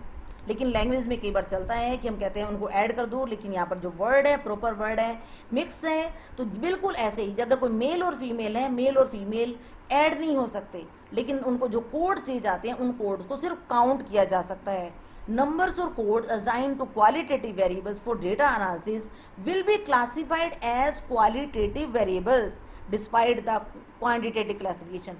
अगर मैं दो टीम्स को टीम नंबर 1 और टीम नंबर 2 कह देती हूँ, नंबर तो मैंने दे दिया, टीम नंबर 1 है टीम नंबर 2 है, फिर भी क्या है, ये जो हमारा है ये क्वालिटेटिव डेटा है, ये ग्रुप है। अगर मैं पूछूंगी आप किस टीम से हो, कहेगा मैं टीम नंबर 1 से हूँ, एक वर्ड निकल कर सामने आ रहा है, वो नंबर होते हुए भी नंबर नहीं है। For example, for a study may assign a number 1 to males and 2 to females. हम ग्रुप में हम 0-1 भी दे सकते हैं, 1-2 भी दे सकते हैं, तो ये सिर्फ कोडिंग होती है, ये नंबर नहीं होते, इनके ऊपर मैथ अप्लाई नहीं हो सकता। Features of nominal scale, nominal means name bearing, जो सिर्फ नेम है, एक कैटेगरी का, एक ग्रुप का नेम है। ये जो मेजरमेंट लेवल है लोवेस्ट लेवल है, लोवेस्ट लेवल के सेंस में कि इसके फीचर्स, इसकी कैरेक्टरिस्टिक्स दूसरे स्केल्स के कंपैरिजन में कम है। कभी भी लोएस्ट हाईएस्ट होता है, किसी के कंपैरिजन में होता है। यहाँ पर सिर्फ कैटेगरीज बताई जाती हैं, क्लासिफिकेशन होता है, ग्रुपिंग की जाती है। आप मैरिड हो अनमैरिड हो, मेल हो फीमेल हो, पब्लिक स्कूल से हो प्राइवेट स्कूल से हो, ग्रुपिंग की जाती है। मेजर्स द प्रेजेंस और एब्सेंस ऑफ कैरेक्टरिस्टिक्स, सिर्फ ये पता चलता है कि आप में वो कैरेक्टरिस्टिक्स हैं या नहीं है। Nominal categories are not hierarchical और ऑर्डर, जैसे उसकी जो जैसे मैंने कहा मेल और फीमेल, इसका कोई हरारिकल ऑर्डर नहीं है, इसको कोई कौन बड़ा कौन छोटा कौन सुपीरियर, आप फीमेल मेल लिखिए, मेल फीमेल लिखिए, आप पब्लिक प्राइवेट लिखिए, प्राइवेट पब्लिक लिखिए, सिर्फ इनको हम अल्फाबेटिकल ऑर्डर में लिख सकते हैं, अदरवाइज इनका कोई लॉजिकल सीक्वेंस नहीं बनता। One category is not better or higher than other. Assignment of number 2 categories has no mathematical meaning, only these are labels. One cannot perform arithmetic, plus, minus, divide, multiply or logical operation greater than, less than, equal to on nominal data। आइए बात करते हैं ordinal scale की। Ordinal scale का एक example है, मेरी class के 3 स्टूडेंट शशि, मोहन, कृष, ये इनके मार्क्स हैं 80, 75। मुझे क्लास में पोजीशन अनाउंस करनी थी, तो यहाँ शशि फर्स्ट है, मोहन सेकंड है और कृष क्या है, थर्ड है। तो मोहन और शशि के जो मार्क्स का डिफरेंस है, ये डिफरेंस यहाँ पर 5 का है, यहाँ पर 15 का है। फ्रेंड्स हम सबको मालूम है पोजीशन आने में इन स्टूडेंट्स के मार्क्स के बीच में ये डिफरेंस मैटर नहीं करता। हाँ ये ऑर्डर जरूर है, जिसके मार्क्स सबसे ज़्यादा है वो फर्स्ट है, देन सेकेंड है, देन थर्ड है। Ranking of exam for first and second does not mean that first is twice as good. यहाँ जो फर्स्ट है, यहाँ पर ये कोई कंपैरिजन नहीं हो रहा कि वो ट्वाइस गुड है या थ्राइस गुड है। तो यहाँ पर जो इनके बीच का डिफरेंस है वो डिफरेंस ये ऐसा भी हो सकता था, इसके 89 होते, इसके 79 होते, इसके 75 होते। जो डिफरेंस है वो अनइवन भी हो सकता है। मेडल्स की बात करें, हमने सबने टूर्नामेंट देखे हैं, गोल्ड मेडल है, ब्रॉन्ज है, सिल्वर है। हमें सबको मालूम है जो फर्स्ट आता है उसको गोल्ड मेडल मिलता है, जो सेकंड आता है उसको सिल्वर मिलता है, उसके बाद ब्रॉन्ज आता है। मेडल देखने में तीनों एक जैसे हैं, इनकी प्राइस हो सकता है तीनों को बनवाने की लागत रही सेम रही हो, लेकिन यहाँ पर इनका एक ऑर्डर सेट किया जा सकता है। Gold, silver, bronze medal are ordinal. They tell us that the gold medallist was a better, जहाँ पर हम किसी चीज़ को ऑर्डर में सेट कर सकें, बेटर बेस्ट को बता सकें, इंफीरियर सुपीरियर को बता सकें। Such cases are called for ordinal scale, but they do not tell us how much better. अब जिसको गोल्ड मेडल मिला हो सकता है 2 नंबर से मिला हो, कुछ पॉइंट से मिला हो, तो यहाँ पर हम ये नहीं बता सकते that they do not tell us how much better was a gold load better than the silver, or were gold and silver very closely competed. Ordinal scale के कुछ और एग्जाम्पल हैं, जैसे क्वालिफिकेशन में undergraduate, graduate, postgraduate. Friends हमें ध्यान देना है इनकी ऑप्शंस के अंदर, अगर आप इनकी ऑप्शंस को एक ऑर्डर में सेट कर सके। यहाँ पर एक स्पेसिफिक ऑर्डर है, एक फिक्स ऑर्डर है, पहले अंडर ग्रेजुएट आएगा, फिर ग्रेजुएट आएगा, फिर पोस्ट ग्रेजुएट आएगा। तो यहाँ पर कैटेगरीज तो हैं, 3 ग्रुप तो बन रहे हैं कि अंडर ग्रेजुएट वाला ग्रुप है, ग्रेजुएट वाला ग्रुप है, पोस्ट ग्रेजुएट वाला ग्रुप है। लेकिन अगर इन ऑप्शंस को आप एक ऑर्डर में सेट कर सके तो ये ऑर्डिनल वेरिएबल का केस है। Ordinal variables are those that have 2 और मोर कैटेगरीज। 2 और मोर तो कंपल्सरी है, जस्ट लाइक नॉमिनल वेरिएबल की तरह है। लेकिन अगर आपने इनके सीक्वेंस को एक रैंक दिया जा सके, एक ऑर्डर में सेट किया जा सके, तो ये ऑर्डिनल स्केल कहलाता है। Ordinal variable is a nominal variable, but the different states are ordered in a meaningful sequence and logical ordering. अगर मैं किसी को भी सेट करने के लिए कहूँ, किसी स्टूडेंट को भी सेट करने के लिए क्वालिफिकेशन के बेसिस पर, इनकम के बेसिस पर, इनकम के ग्रुप्स बना दी जाएं, तो कोई भी पर्सन उसको सेम सीक्वेंस में सेट कर देगा। Ordinal data has order but the interval gap between points में बी अनइवन। तो यहाँ पर जो ये होती कैटेगरीज ही है नॉमिनल स्केल की तरह, तो बिकॉज लैक ऑफ डिस्टेंसेस, जो उनका डिस्टेंस होता है, जैसे हमने भी बात की कि फर्स्ट और सेकंड के बीच में जो डिफरेंस है, सेकंड और थर्ड के बीच में डिफरेंस है, उस डिफरेंस वो अनइवन भी हो सकता है, इवन भी हो सकता है। ऑर्डिनल स्केल के अंदर अनइवन की बात करते हैं, तो वहाँ पर अर्थमेटिकल ऑपरेशंस पॉसिबल नहीं है, वहाँ पर सिर्फ लॉजिकल ऑपरेशंस परफॉर्म किए जा सकते हैं, कौन बेटर है, कौन बड़ा है, कौन छोटा है। जैसे हम सोशो इकोनॉमिक स्टेटस की बात करें, लोअर इनकम क्लास है, मिडिल क्लास है, अपर मिडिल है, हायर क्लास है, तो यहाँ पर हम उन क्लासेस को एक सीक्वेंस में सेट कर सकते हैं। तो यहाँ पर अगर हम सोशल इकोनॉमी की बात करते हैं तो उन ऑप्शंस को ऑर्डर में सेट किया जा सकता है, तो ये हमारा ऑर्डिनल स्केल कहलाएगा। यहाँ पर हम और ऑर्डिनल स्केल्स की कुछ और ऑप्शंस की बात करते हैं, कुछ और एग्जाम्पल की बात करते हैं। Rank your reason for attending this workshop with most influential, यानी जो आपके लिए सबसे इन्फ्लुएंशियल रीजन है, आपने वहाँ पर देना है 1, सेकेंड ग्रेटेस्ट इन्फ्लुएंस को देना है 2। जैसे हमारे पास यहाँ पर क्वेश्चन पूछा गया था, surveyor my life, my boss send me to get the study material, my thrust for knowledge to get the certificate. Friends इसको ध्यान से समझते हैं। कोई हो सकते हैं कि कोई वर्कशॉप अटेंड करने गया हो, उसको स्टडी मटेरियल चाहिए, तो इसके लिए तो यहाँ पर वो उस केस में क्या देगा, 1 देगा। हाँ कोई 2 भी दे सकता है, तो यहाँ पर to get the study material को डिफरेंट रैंक्स मिलने के चांसेस हैं। रैंक 1 भी मिल सकता है, रैंक 2 भी मिल सकता है, रैंक 3 भी मिल सकता है, रैंक 4 भी, रैंक 5 भी। जो रैंक 1 देने वाला है, रैंक का मतलब क्या, एक ऑर्डर। क्लास के अंदर भी अगर हम रैंक कैलकुलेट करते हैं तो उसी बेसिस पर करते हैं, जिसकी हाईएस्ट वेटेज होती है, जिसके हाईएस्ट पॉइंट होते हैं, उसको रैंक 1 देते हैं। तो फ्रेंड्स कभी भी आपको रैंकिंग देने के लिए जब कहा जाए, हम अपने पार्टिसिपेंट को जब भी रैंकिंग देने के लिए कहें, तो इसका मतलब वो ऑर्डिनल स्केल का क्वेश्चन है। How would you rate the service of our staff? अगर यहाँ पर हम इसकी ऑप्शंस की बात करें, excellent, very good, good, poor, worst, आप हमारी सर्विस को, स्टाफ की सर्विस को क्या रेटिंग मतलब किसी पॉइंट्स के बेसिस पर। तो यहाँ पर ये जो ऑप्शंस हैं, इन ऑप्शन को एक ऑर्डर में सेट किया जा सकता है। तो ये मेरा किस स्केल का क्वेश्चन है, ऑर्डिनल स्केल का क्वेश्चन है। फ्रेंड्स यहाँ देखिए, यहाँ क्वेश्चन 1 था, यहाँ पर जो रिस्पोंडेंट को आंसर देने थे, 5 जो हमारे पास ABCD ऑप्शन थी, 5 के लिए लिखना था, लेकिन यहाँ पर हमारे पास 5 ऑप्शन है, लेकिन यहाँ पर रिस्पोंडेंट को जो टिक करना है वो इन 5 में से किसी एक पर करेगा। तो ऑर्डिनल स्केल्स के क्वेश्चन में हमें ये ध्यान रखना है। ऑर्डिनल स्केल का एक और example, Rank the following attribute while choosing a restaurant for dinner. The most important attribute may be ranked one. Most important की बात कर रहे हैं, जैसे most important, important, neutral, unimportant, most unimportant. तो जब भी ये कहते हैं कि मोस्ट इंपॉर्टेंट को क्या दो, रैंक वन दो, तो यहाँ पर पूछा गया है कि अगर आप एक रेस्टोरेंट में खाना खाने जाते हो तो वहाँ पर food quality, prices, menu variety, ambience, service को आप क्या रैंक देंगे. तो ये rank person to person vary करता है. हो सकते हैं जैसे अंबानी की बात करें, अंबानी के लिए प्राइजेस मैटर नहीं करता, लेकिन एक फोर्थ क्लास के लिए बात करें तो उसके फोर्थ क्लास के लिए प्राइजेस बहुत मैटर करते हैं. एम्बियंस तो अंबानी के लिए तो मैटर करता है, लेकिन एक पियोन के लिए, एक वॉचमैन के लिए एम्बियंस मैटर नहीं करता. उसके लिए मैटर करेगा प्राइजेस या मेन्यू वैरायटी, या फिर उसके बाद फूड क्वालिटी मैटर कर सकता है. तो यहाँ पर फूड क्वालिटी, प्राइजेस को रैंक 1 भी मिल सकता है, रैंक 2 भी मिल सकता है, रैंक 3 भी. रैंक किसकी बेसिस पर, जिसको हाईएस्ट इंपॉर्टेंट देता है वो तो रैंक 1 देगा. तो मतलब इस चीज़ को हम जिस चीज यहाँ पर जो रैंकिंग होने वाली फूड क्वालिटी को, rank 1, rank 2, rank 3, rank 4, rank 5, तो यहाँ पर एक ऑर्डर मिलने वाला है. फिर उसके बाद इस क्वेश्चन का कुछ आंसर निकलने वाला है. तो जहाँ पर रैंक देनी हो तो रैंक वाले क्वेश्चन भी ऑर्डिनल स्केल के होते हैं.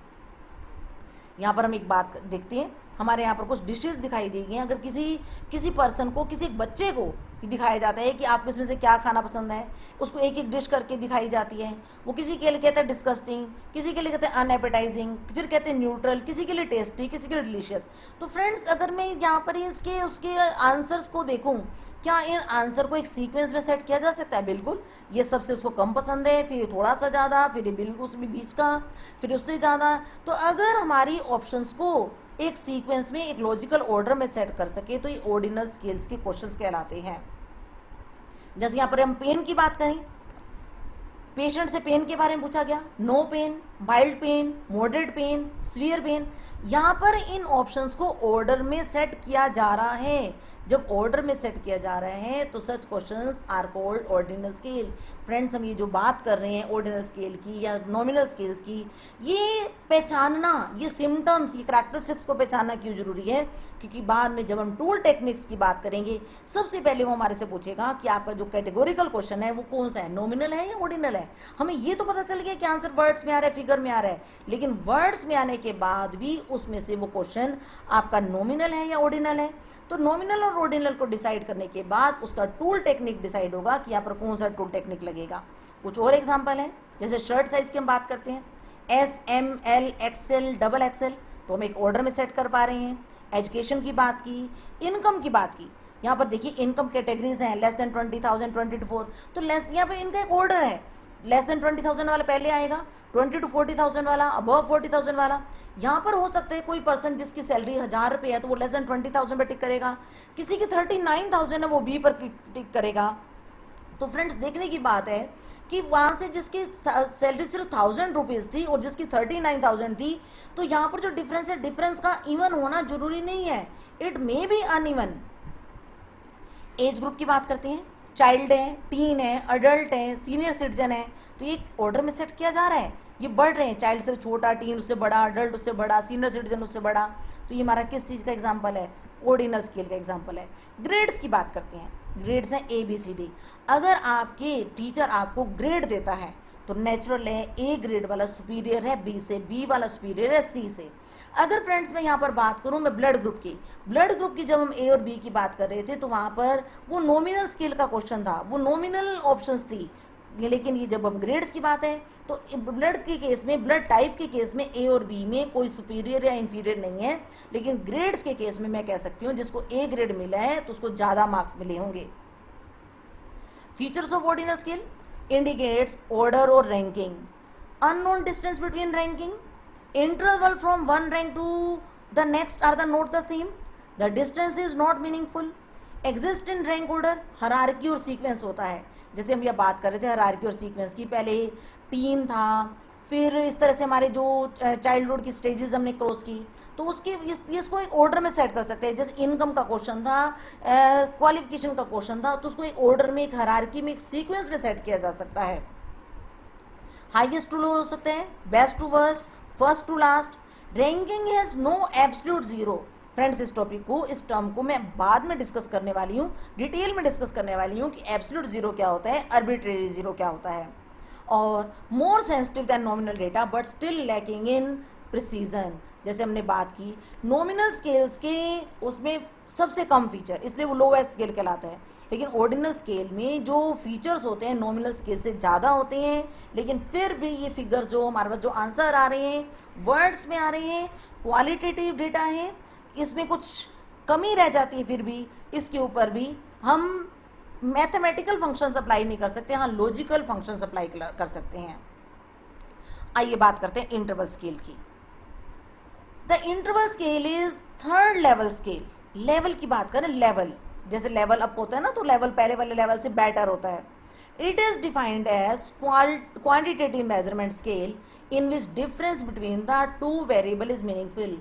जो ऑर्डिनल स्केल की कमी थी, ऑर्डिनल स्केल में जो फीचर कम था, जो डिफरेंस था फर्स्ट कैटेगरी और दूसरी कैटेगरी में, ऑर्डर में तो सेट कर पा रहे थे, लेकिन उसकी जो दो कैटेगरीज में बीच में डिफरेंस था वो मीनिंगफुल नहीं था, अनइवन था। लेकिन इंटरवल स्केल में जब वो डिफरेंस इवन होता है, उसको मेजर किया जा सकता है, तो ये डिफरेंस मीनिंगफुल कहलाता है।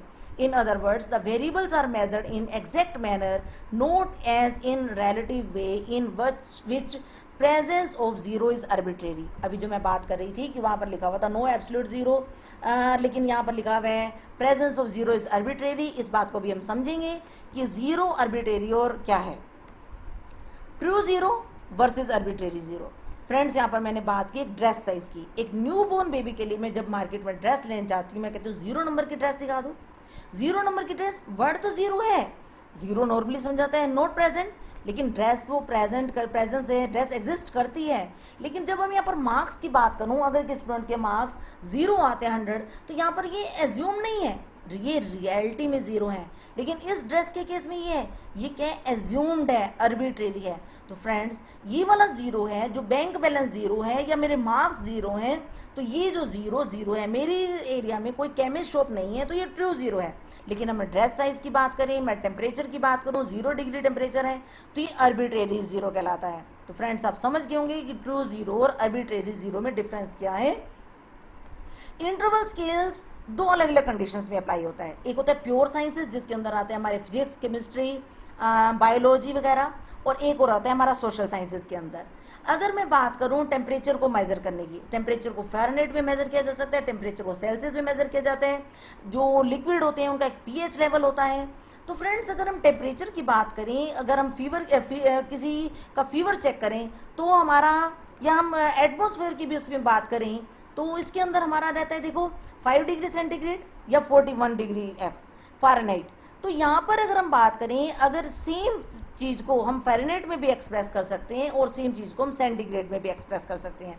यहाँ पर ये देखिए, जो 5 डिग्री सेंटीग्रेड है और 10 में, इसमें किसकी रेशियो है, ये इससे क्या है, डबल है। लेकिन इसको जब कन्वर्ट किया फ़ारेनहाइट में, किसी ने इसको बताया ये इसका डबल नहीं है। आइए इसको फॉर्मूले की हेल्प से देखें।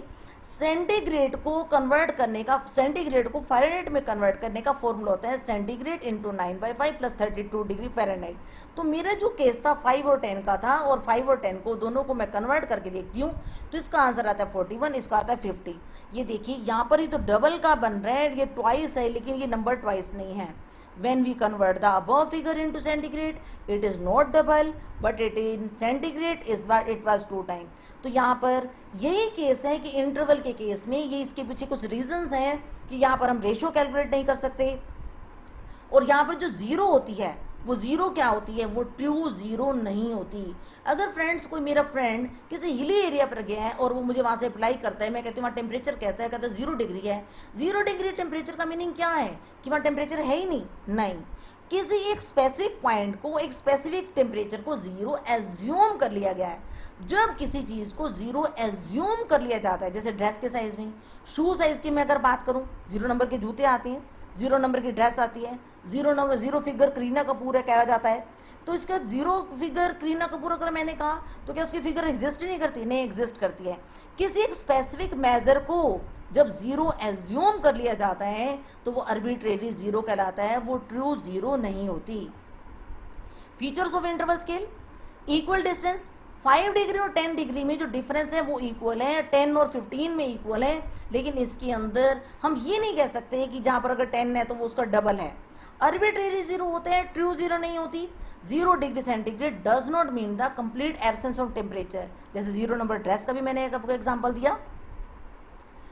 तो इन्हीं फीचर्स की वजह से, क्योंकि ये जो 5 और 10 का डबल का रेशो है, जो डबल का रिलेशनशिप है, फ़ारेनहाइट में नहीं बन रहा, तो इसी रीज़न की वजह से यहाँ पर हम रेशो कैलकुलेट नहीं कर सकते।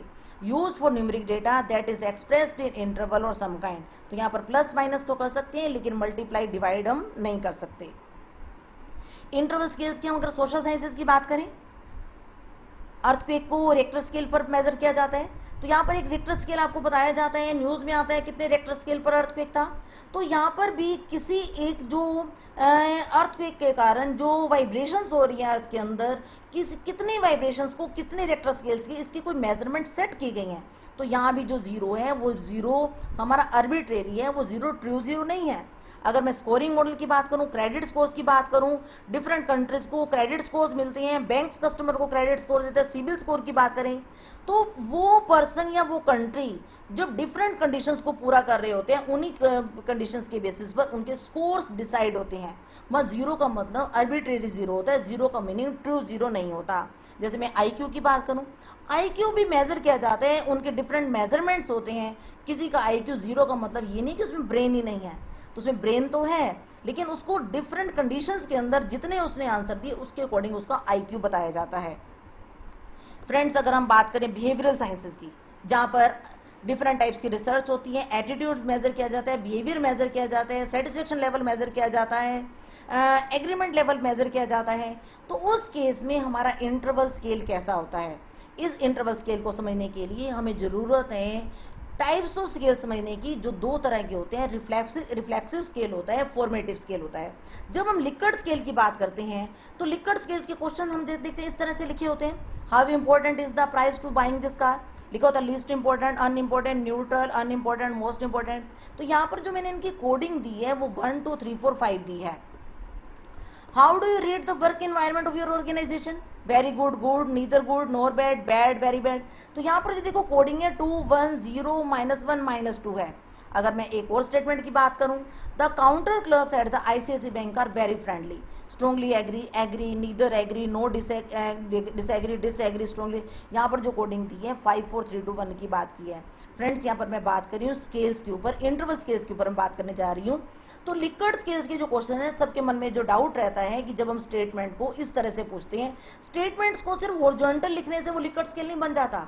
यहाँ पर एक बार हम ध्यान से देखें, यहाँ पर जो मैं एक क्वेश्चन पूछा है, ये मैंने क्वेश्चन पूछा है प्राइस के बारे में, बाइंग कार के बारे में। अंबानी के लिए प्राइस क्या होगा, लीस्ट इंपॉर्टेंट होगा, लेकिन मेरे लिए प्राइस वेरी इंपॉर्टेंट है। तो ये एक वेरिएबिलिटी तो है, लेकिन जब मैंने यहाँ पर ये पहला क्वेश्चन प्राइस के ऊपर है, दूसरा वर्क एनवायरनमेंट के ऊपर है, तीसरा आईसीआईसी बैंक के फ्रेंडली नेचर के ऊपर है, ये इंपॉर्टेंस लेवल पर पूछा गया है, ये गुडनेस लेवल पर पूछा गया है, ये एग्रीमेंट लेवल पर पूछा गया है। ये सारे क्वेश्चन अलग अलग टॉपिक से रिलेटेड हैं और अलग अलग लेवल पर पूछे गए हैं। तो ऐसे क्वेश्चंस, ऐसे स्केल इंटरवल स्केल नहीं कहलाते। तो इंटरवल स्केल या लिकर्ट स्केल होता कैसे है, आइए उसको समझते हैं। इंटरवल स्केल होने के लिए जरूरी है कि हमारा स्केल कैसा हो, रिफ्लेक्सिव स्केल हो। रिफ्लेक्सिव स्केल का एक एग्जांपल लेते हैं। यहाँ पर एक क्वेश्चनर छोटा सा तैयार किया गया जिसमें 4 स्टेटमेंट्स थी। पर्पस था मैथ्स के बारे में उसकी प्रेफरेंस चेक करना कि उसको मैथ्स कितना पसंद है, कितना नहीं पसंद। यहाँ जो स्टेटमेंट बनाएगी, I like maths, I like equations, I like numbers, I like formulas. तो यहाँ पर एग्रीमेंट लेवल पूछा गया, strongly agree, agree, neutral, disagree, strongly disagree. जो कोडिंग दी गई है 1 2 3 4 5। देखो, जो चारों स्टेटमेंट्स के लिए ऐसा नहीं है कि कभी इंपॉर्टेंस लेवल पे पूछा जा रहा हो, कभी गुडनेस लेवल पे पूछा जा रहा हो, चारों स्टेटमेंट को सेम लेवल पर पूछा जा रहा है। और ये जो चारों स्टेटमेंट्स हैं एक ही टॉपिक से रिलेटेड हैं। तो रिफ्लेक्सिव स्केल के लिए, इंटरवल स्केल के लिए, लिकर्ट स्केल के जरूरी है कि वो रिफ्लेक्सिव स्केल हो और जो स्टेटमेंट्स हो, स्टेटमेंट का टॉपिक बार बार चेंज ना हो, वो एक ही टॉपिक पर यूनिट डायमेंशन हो। अब यहाँ पर हम देखेंगे कि अगर कोई पर्सन, जो मैंने ये कोडिंग दी है, कोडिंग ये आर्बिट्रेरी है, यहाँ पर मैं 5 4 3 2 1 भी दे सकती थी, 2 1 0 -1 -2 भी दे सकती थी। तो यहाँ पर जो मैंने लिया है उससे बात करते हैं। अगर कोई पर्सन चारों जगह पर या स्ट्रॉन्गली एग्री पर क्लिक करता है, तो एक पर्सन ने 4 स्टेटमेंट के ऊपर जो कोड के कोडिंग, तो उसका टोटल कितना बन जाएगा 4। अगर कोई पर्सन 5 पर स्ट्रॉन्गली डिसएग्री पर टिक करता है, तो उसकी कोडिंग की कोडिंग 5 × 4 क्या बचेगा 20। तो यहाँ पर हम कैलकुलेट टोटल स्कोर पर रिस्पोंडेंट टोटल स्कोर काउंट करने जा रहे हैं। तो यहाँ पर मिनिमम स्कोर कितने बनने वाला है 4, मैक्सिमम कितना बनने वाला है 20। तो इन स्कोर्स के बेसिस पर एक बार पहले मैं एक पर्सन का कैलकुलेट करके दिखाती हूँ। जैसे मानो रिस्पोंडेंट नंबर 1 है, रिस्पोंडेंट नंबर 1 ने कहा आई लाइक मैथ्स, उसने कहा strongly agree, I like equation 2 agree. तो उसको मैंने जो कोडिंग के अकॉर्डिंग मैंने उसके कोड्स को मैं अगर टोटल कर लेती हूँ, टोटल स्कोर पर रिस्पोंडेंट निकाल लेती हूँ, या 1 है 2 है 1 है 3 है, तो इसको मैंने ऐड किया तो ये 7 आ गया। तो यहाँ मैं टोटल स्कोर पर रिस्पोंडेंट निकाल पा रही हूँ। अगर इस तरह से मैं सभी रिस्पोंडेंट के स्कोर निकाल लेती हूँ, टोटल स्कोर निकाल लेती हूँ, देखो 7 है 14 है 20 है 8 है 4 है, कि इसकी एक रेंज बनाई जा सकती है। 4 to 8 वाले कितने थे, 8 to 12 वाले कितने थे, 12 to 16 वाले कितने थे, 16 to 20 वाले। 4 से स्कोर कम भी किसी का नहीं होगा और 20 से ज़्यादा भी नहीं होगा। तो इस तरह से जो मेरा स्कोर कैलकुलेट हो जाता है। जो स्टेटमेंट्स थी, स्टेटमेंट यूनिट डायमेंशनल थी, तो इस तरह का स्केल जो कहलाता है मेरा रिफ्लेक्सिव स्केल कहलाता है। और ये लिक्विड स्केल्स की बहुत बड़ी मेन अजम्पशन है। तो यहाँ पर अगर मैं जो दूसरा स्केल की बात कर रही थी फॉर्मेटिव स्केल में क्या होता है, ये जो लिक्विड स्केल के फॉर्मेटिव स्केल्स के क्वेश्चन लिक्विड स्केल या सिमेट्रिक रेटिंग स्केल्स नहीं कहलाते। यहाँ पर देखिए मैंने क्वेश्चन पूछे हैं टेलीविजन के ऊपर। मैंने सेटिस्फेक्शन लेवल पूछना चाहे, हाईली सेटिस्फाइड थे, न्यूट्रल थे, डिससेटिस्फाइड थे, किससे, टेलीविजन से, मोबाइल से, वॉशिंग मशीन से, फर्नीचर से। यहाँ पर मेरा टॉपिक सेम नहीं है, मैं किसी कभी टेलीविज़न के बारे में पूछ रही हूँ, तो इस केस में हम कभी भी टोटल स्कोर पर रिस्पोंडेंट कैलकुलेट नहीं कर सकते, ना ही हम इनको टोटल स्कोर निकाल कर ऐड कर सकते हैं, ना एवरेज निकाल सकते हैं। तो यहाँ पर जैसे मैंने पहले बात की थी 5 to 10, 4 to 8 की, जो पहले वाले था उसमें हमारा 4 to 8, 8 to 12 टोटल स्कोर को हम कैटेगराइज कर पा रहे थे, उसको ऑर्डर में सेट कर पा रहे थे। लेकिन इसके अंदर जब हमारा स्केल फॉर्मेटिव होता है तो इस तरह से हम इसको कैटेगरीज में कन्वर्ट नहीं कर सकते। We can make histogram, we can not make, मैंने स्ट्राइक कर रखा है, इसको काट रखा है कि हम कभी नहीं कर सकते। We handle each variable separately. यहाँ पर जब कैलकुलेशन होगी, जब एनालाइज किया जाएगा, टेलीविजन को अलग किया जाएगा, मोबाइल को अलग किया जाएगा, वॉशिंग मशीन को अलग किया जाएगा। इसके पीछे कुछ और रीजंस देखते हैं। Assumption of symmetric rating scale, हम एक ही क्वेश्चन को, जैसे मैं सीधा भी पूछ सकती थी कि आपको मैथ पसंद है कि नहीं पसंद है, क्योंकि ओपिनियन को फिजिकल स्केल, जैसे वेट मेजर करने के लिए वेइंग मशीन होती है, फीवर मेजर करने के लिए थर्मामीटर होता है, तो इस ओपिनियन को मेजर करने का कोई फिजिकल स्केल नहीं होता। और कोई भी पर्सन सीधी बार में एक बार में जवाब नहीं देता, वो बायस्ड भी हो सकता है। तो इस तरह से उसके ओपिनियन में रियलिटी लाने के लिए, ओपिनियन को अच्छे से चेक करने के लिए कि हम क्या करते हैं, एक ही थीम के ऊपर उससे डिफरेंट स्टेटमेंट्स पूछते हैं, डिफरेंट स्टेटमेंट्स के थ्रू उससे same thing, so ask the same thing from same person in number of ways. और ये पूछेंगे कैसे, नंबर ऑफ स्टेटमेंट से, थ्रू स्टेटमेंट से। ये तो बिल्कुल वैसे ही बात हुई। अगर मेरा बेटा कभी घर लेट आता है, लेट आने पर मैं उसको सिंपल पूछती हूँ लेट क्यों हो गए, मैं एक लाइन में नहीं पूछती, उस क्वेश्चन घुमा कर, किसके साथ थे, कितने पैसे खर्च हुए, खाना कहाँ खाया, एक ही बात को कंफर्म करने के लिए डिफरेंट स्टेटमेंट्स के थ्रू पूछती हूँ। तो एक ही टॉपिक पर जब हम बात करें, जैसे उसमें मेरे बेटे के केस में भी जो टॉपिक था एक ही था, मुझे क्या जानना था कि वो घर लेट क्यों आया। सो ask the same thing from the same person in number of ways. तो ये जो हमारी स्टेटमेंट्स होनी चाहिए थी, ये जो स्टेटमेंट्स क्या होनी चाहिए, यूनिट डायमेंशनल होनी चाहिए। जैसे मैं लेट होने का रीज़न पूछ रही हूँ, तो लेट होने से रिलेटेड बातें हो रही हैं, तो उसमें और एक्स्ट्रा बातें, कोई और टॉपिक से रिलेटेड बात नहीं हो रही। और ये जो यूनिट डायरेक्शनल, यानी ये यूनिट डायरेक्शनल किसकी बात करें, पैटर्न इन आंसर्स की, एक रिस्पोंडेंट के आंसर की बात कर रहे हैं। इस आंसर को, इस चीज़ को मैं आपको एक एग्जांपल की हेल्प से समझाती हूँ। जैसे फ्रेंड्स, रिस्पोंडेंट नंबर 1 ने आंसर दिया कि आई like maths 1, I like equation 2, I like number 1, I like formula 2। Friends ये देखिए, या तो किसी को मैथ्स पसंद होगा या नहीं पसंद होगा। हाँ, ऐसा हो सकता है मैथ्स थोड़ा कम पसंद हो, इक्वेशन ज़्यादा पसंद हो, नंबर्स थोड़े कम पसंद हो, फॉर्मूला थोड़े कम पसंद हो, लेकिन ऐसा नहीं हो सकता उसको मैथ्स तो बहुत ज़्यादा पसंद था, नंबर बिल्कुल पसंद नहीं थे। यानी जो मैं यहाँ पर बात कर रही थी यूनिट डायरेक्शनल की, जब यहाँ पर हम बात करें, ये देखिए हम एक बार दोबारा देखते हैं, ये देखिए, या तो वो इस कैटेगरी में होगा, यानी वो स्टेटमेंट से एग्रीमेंट लेवल में आ रहा है 1 to 3, हाँ थोड़ा बहुत इधर उधर हो सकता है, या फिर 3 to 4, 5 की कैटेगरी में आ रहा है, उसके आंसर में पैटर्न होना चाहिए। ये नहीं आई लाइक मैथ्स में तो कह रहा है strongly agree, I like equations में कह रहा है strongly disagree, I like numbers में कह रहा है एग्री और इसमें कह रहा है डिसएग्री। या तो वो एग्रीमेंट जोन में होना चाहिए या डिसएग्रीमेंट जोन में होना चाहिए। तो फ्रेंड्स दोबारा देखते हैं, ये जो हमारी ऑप्शन है जो मैं अभी बात कर रही थी यूनि डायरेक्शनल की, ये जो 1 to 3 और 3 to 5 का मतलब पैटर्न इन आंसर्स की मैं बारे में बात कर रही हूँ। तो इन्हीं के ये जो मेरे पास कुछ रिस्पोंडेंट के आंसर हैं, तो जैसे मैंने कहा कि ऐसा नहीं होना चाहिए कि जैसे यहाँ पर देखो ये कह रहे हैं, इधर रिस्पोंडेंट नंबर 4 को देखो, ये कह रहे हैं आई लाइक मैथ्स में कह रहे हैं 2, जैसे मैंने कहा या तो 1 to 3 के बीच में या 3 to 5 के बीच में, ये तो कभी 2 कह रहे हैं, कभी 4 कह रहे हैं, कभी 5 कह रहे हैं, ये 5 है कभी 1 है, यानी ये अपना जोन तो कभी एग्रीमेंट की तरफ जा रहा है, कभी डिसएग्रीमेंट की तरफ जा रहा है। तो फ्रेंड्स अगर कोई रिस्पोंडेंट इस तरह के आंसर कर रहा है तो हमें उन रिस्पोंडेंट्स को चेक करना चाहिए, उन रिस्पोंडेंट के आंसर को ध्यान से देखना चाहिए। ऐसे रिस्पोंडेंट जब हम EFA और CFA रन करेंगे तो प्रॉब्लम क्रिएट करते हैं।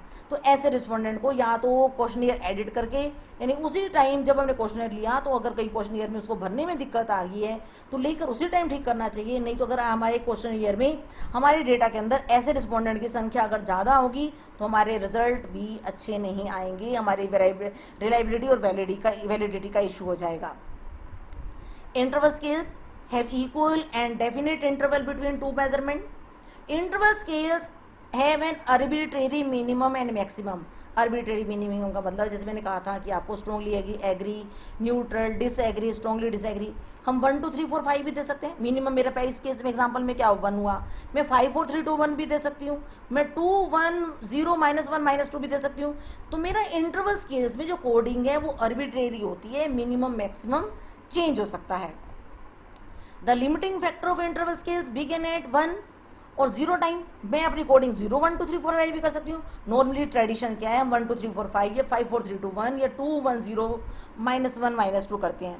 Represent one extreme of the construct we are measuring. Interval scales are rating that है बोथ ऑर्डर। आइए बात करते हैं रेशियो स्केल की। जब मेरा आंसर फिगर में आए, न्यूमेरिकल, जैसे मैंने हाइट पूछी तो कोई अपनी हाइट फिगर्स में बताएगा, एज पूछी तो फिगर्स में बताएगा, फैमिली मंथली इनकम पूछी तो फिगर्स में बताएगा। जब हम सामने वाले को लिखने के लिए स्पेस दे देते हैं, उसको कैटेगरीज की ऑप्शन नहीं देते, आंसर जब फिगर्स में आए तो ये रेशियो स्केल के एग्जांपल्स हैं। जैसे chemist shop unit area, number of salesman in your company, marks in your graduation. तो इस तरह के जो क्वेश्चंस होती हैं जब हमारा आंसर फिगर्स में आए तो या हम कह सकते हैं क्वांटिटेटिव आए तो ये रेशियो स्केल कहलाता है। रेशियो स्केल क्या, हाईएस्ट लेवल की मैं बात कर रही हूँ जिसमें सबसे ज़्यादा फीचर्स हैं। फिक्स्ड और एब्सोल्यूट जीरो, अगर कोई मेरे को मार्क्स बताता है 0 है, नंबर ऑफ शेप्स उसकी एरिया में 0 है, तो ये 0 0 कैसी है, एब्सोल्यूट है, ट्रू 0 है, मोस्ट प्रिसाइज है, बहुत ज़्यादा फीचर हैं, ऑर्डर में लिखा जा सकता है, एग्जैक्ट वैल्यूज होती हैं, सबसे ज़्यादा फीचर्स हैं। इसके ऊपर मैथमेटिकल ऑपरेशंस, सारे मैथमेटिकल ऑपरेशन रन किए जा सकते हैं। Can be converted into interval, ordinal, nominal scales.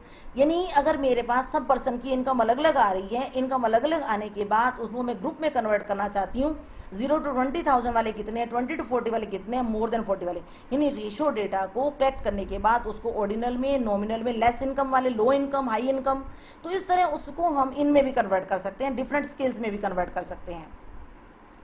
आइए देखते हैं थोड़े मिक्स एग्जांपल लेकर nominal ratio scale.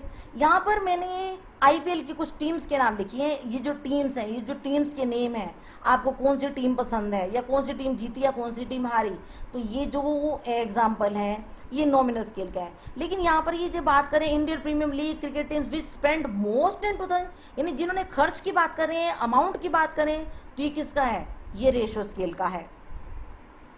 Interval ratio scale, यहाँ पर जब हम किसी टेम्परेचर को, जब हमने कहा था एज्यूम्ड 0 मान लिया गया, तो जब टेम्परेचर को सेंटीग्रेड और फ़ारेनहाइट में मापा जाता है तो ये इंटरवल स्केल है। तो फ्रेंड्स ये ध्यान रखना है, हमारे यहाँ पर क्वेश्चंस वाइवा में या PhD में पूछ लिया जाता है, अगर ये केल्विन में मापा गया है तो ये ट्रू 0 कहलाता है। नॉमिनल ऑर्डिनल स्केल का एक क्वेश्चन और, which is your favourite colour, आपसे मैंने फेवरेट कलर पूछा, रेड ग्रीन ऑरेंज, क्या इसको ऑरेंज कलर्स को सेट करने का कोई लॉजिकल ऑर्डर है, नहीं, मैं ग्रीन ऑरेंज रेड भी पूछ सकती थी। लेकिन अगर इसी क्वेश्चन को मैं पूछूं your city comes under which zone, यानी जब ये कोरोना वायरस चल रहा है, कोविड-19 का पीरियड चल रहा है, तो अगर मैंने पूछा जाए रेड ग्रीन ऑरेंज, तो यहाँ पर ये सब समझते हैं कि रेड जोन जो है ज़्यादा डेंजरस है, ग्रीन उससे कम डेंजरस है, ऑरेंज सबसे कम डेंजरस है। तो ये जोन को बांटा गया है उनकी कैरेक्टरिस्टिक्स के बेसिस पर, यहाँ हम देख भी रहे हैं कि हमारे कंट्री में देखो रेड जोन कितने हैं, ग्रीन कितने हैं, ऑरेंज कितने हैं। तो यहाँ पर ये जो सेम वर्ड्स हैं, इस केस में ऑर्डिनल स्केल है, लेकिन इस केस में क्या है, ये नॉमिनल स्केल है। हम ये बात करते हैं एक डोमिनोज पिज़्ज़ा की। डोमिनोज पिज़्ज़ा के अंदर आपको मालूम है पिज़्ज़ा आता है सोलो, मीडियम, फैमिली। सोलो सबसे छोटा, मीडियम उससे बड़ा, फैमिली उससे बड़ा। तो इसको एक ऑर्डर में सेट किया जा रहा है, एक इसमें हायरार्की है। तो अगर मैं पिज़्ज़ा साइज की बात करती हूँ तो ये ऑर्डिनल स्केल का क्वेश्चन है। लेकिन अगर मैं टॉपिंग और विदाउट टॉपिंग की बात करती हूँ तो ये अगर मैं पूछती आप हैंड टोस्ट खाना चाहोगे, थिन टोस्ट खाना चाहोगे, डबल डेकर खाना चाहोगे, तो ये किसका है, ये नॉमिनल स्केल का क्वेश्चन है। अगर यहीं पर हम पिज़्ज़ा की प्राइस की बात करते हैं, अगर मैं वहाँ पर पिज़्ज़ा डोमिनोज में पिज़्ज़ा जाने पर किसी पिज़्ज़ा का प्राइस पूछती हूँ तो वो जो आंसर आ रहा है वो किस में आ रहा है, वो रेशियो स्केल में आ रहा है। यहाँ पर देखिए लिखा हुआ है choose your pizza size, size यानी जिसको ऑर्डर में सेट किया जा सके। लेकिन यहाँ पर चूज योर पिज़्ज़ा क्रस्ट, किसी को कोई भी फ्लेवर पसंद हो सकता है, कोई किसी से इंफीरियर या सुपीरियर नहीं हो सकता। इंटरवल रेशियो स्केल, यहाँ पर ये मैंने दिखाई है आपको 24 आवर वॉच, डिजिटल वॉच। जब रात के 12 बज रहे होते हैं तो ये रात के 12 बजे, तो ये 00 टाइम जो आ रहा है, ये 00 टाइम का मतलब ये एब्सेंस ऑफ टाइम नहीं है, ये एक टाइम है जिस एक स्पेसिफिक टाइम को 00 एज्यूम कर लिया गया है। लेकिन अगर मैं पूछूं हाउ मच टाइम, दोनों ही टाइम के क्वेश्चन है, how much time will you take to finish your homework, यहाँ पर जो मेरा आंसर आने वाला है वो आवर्स में आने वाला है, एक फिगर आने वाले 9 आवर्स, 5 आवर्स, 6 आवर्स। तो ये रेशियो स्केल का क्वेश्चन है, दोनों टाइम के क्वेश्चन है, लेकिन दोनों टाइम के में एक इंटरवल है, एक रेशियो है। यहाँ पर मैं बात करती हूँ डेट ऑफ बर्थ की। डेट ऑफ बर्थ अगर मैं पूछती हूँ तो ये इंटरवल स्केल का है, क्योंकि जब डेट आज भी जो डेट है, ये जो डेट डिसाइड हुई है किसी एक स्पेसिफिक टाइम को, किसी एक स्पेसिफिक दिन को 0 मानकर वहाँ से डेट स्टार्ट की गई थी। तो ये डेट ऑफ बर्थ या बर्थ डेट जो इंटरवल स्केल का है, लेकिन किसी पर्सन की एग्जैक्ट एज पूछी जाती है तो वो एज क्या है, रेशियो स्केल का क्वेश्चन है। फ्रेंड्स आइए फटाफट देखते हैं कि स्केल का एक डिसीजन ट्री कैसे हम डिसाइड करें कि कौन सा स्केल कैसे है। आप अपने मन में एक क्वेश्चन लेके चलिए, क्या उस क्वेश्चन की कैटेगरीज को, ऑप्शंस को ऑर्डर में सेट किया जा सकता है? अगर आपका आंसर आता है नो, कि नहीं मैं उसको ऑप्शंस को ऑर्डर में सेट नहीं कर सकता, मेल फीमेल लिखूं, फीमेल मेल लिखूं, ऑर्डर में सेट नहीं कर सकता, तो आप कहोगे कि वो नॉमिनल है। हाँ अगर आप कहते हो हाँ ऑर्डर में मैं सेट कर सकती हूँ, जैसे एजुकेशन का है, क्वालिफिकेशन का है, इनकम का है, ऑर्डर में सेट कर सकती हूँ, तो मेरा एक साथ में क्वेश्चन और ऐड हो जाएगा, जो उसके बीच में स्पेस है, जो उसके बीच में स्पेस है क्या वो इक्वली स्पेस्ड है? आपने कहा नहीं, जैसे मैंने बताया था आपको कि क्रिश के मार्क्स 80 और 75 में 70 और 60 के बीच में डिफरेंस अनइवन था, इक्वली स्पेस नहीं थे। अगर आप कहते हो नहीं इक्वली स्पेस तो नहीं है, तो अगर इक्वली स्पेस में नो का आंसर आता है तो ये ऑर्डिनल स्केल का क्वेश्चन है। अगर आप कहते हैं हाँ इक्वली स्पेस तो है, जैसे हमने भी आई like maths, I like equation, I like numbers के ऊपर किया, वहाँ पर हमने 4 to 8, 8 to 12, 12 to 16 किया, लेकिन वहाँ पर हमारा जो जीरो था अर्बिट्रेरी जीरो था। हमने जो ऊपर कोडिंग ली थी 1 2 3 4 5 या 2 1 0 -1 -2, तो जीरो का मतलब मेरा मतलब जीरो नन नहीं था, जीरो मेरी अर्बिट्रेरी थी। तो मेरी अगर जीरो अर्बिट्रेरी है तो मेरी वो कहलाएगा इंटरवल स्केल, लेकिन अगर जीरो ट्रू जीरो है तो वो कहलाएगा रेशियो स्केल। तो फ्रेंड्स इन फीचर के बेसिस पर मैं आसानी से पता लगा सकती हूँ, ईजिली पता लगा सकती हूँ कि जो मेरा क्वेश्चन है, जो मेरे वेरिएबल्स हैं, जो मैंने क्वेश्चनियर फ्रेम किए है वो किस स्केल पर हैं। Research is about variables, values and scores. Variables characteristics that can have different values.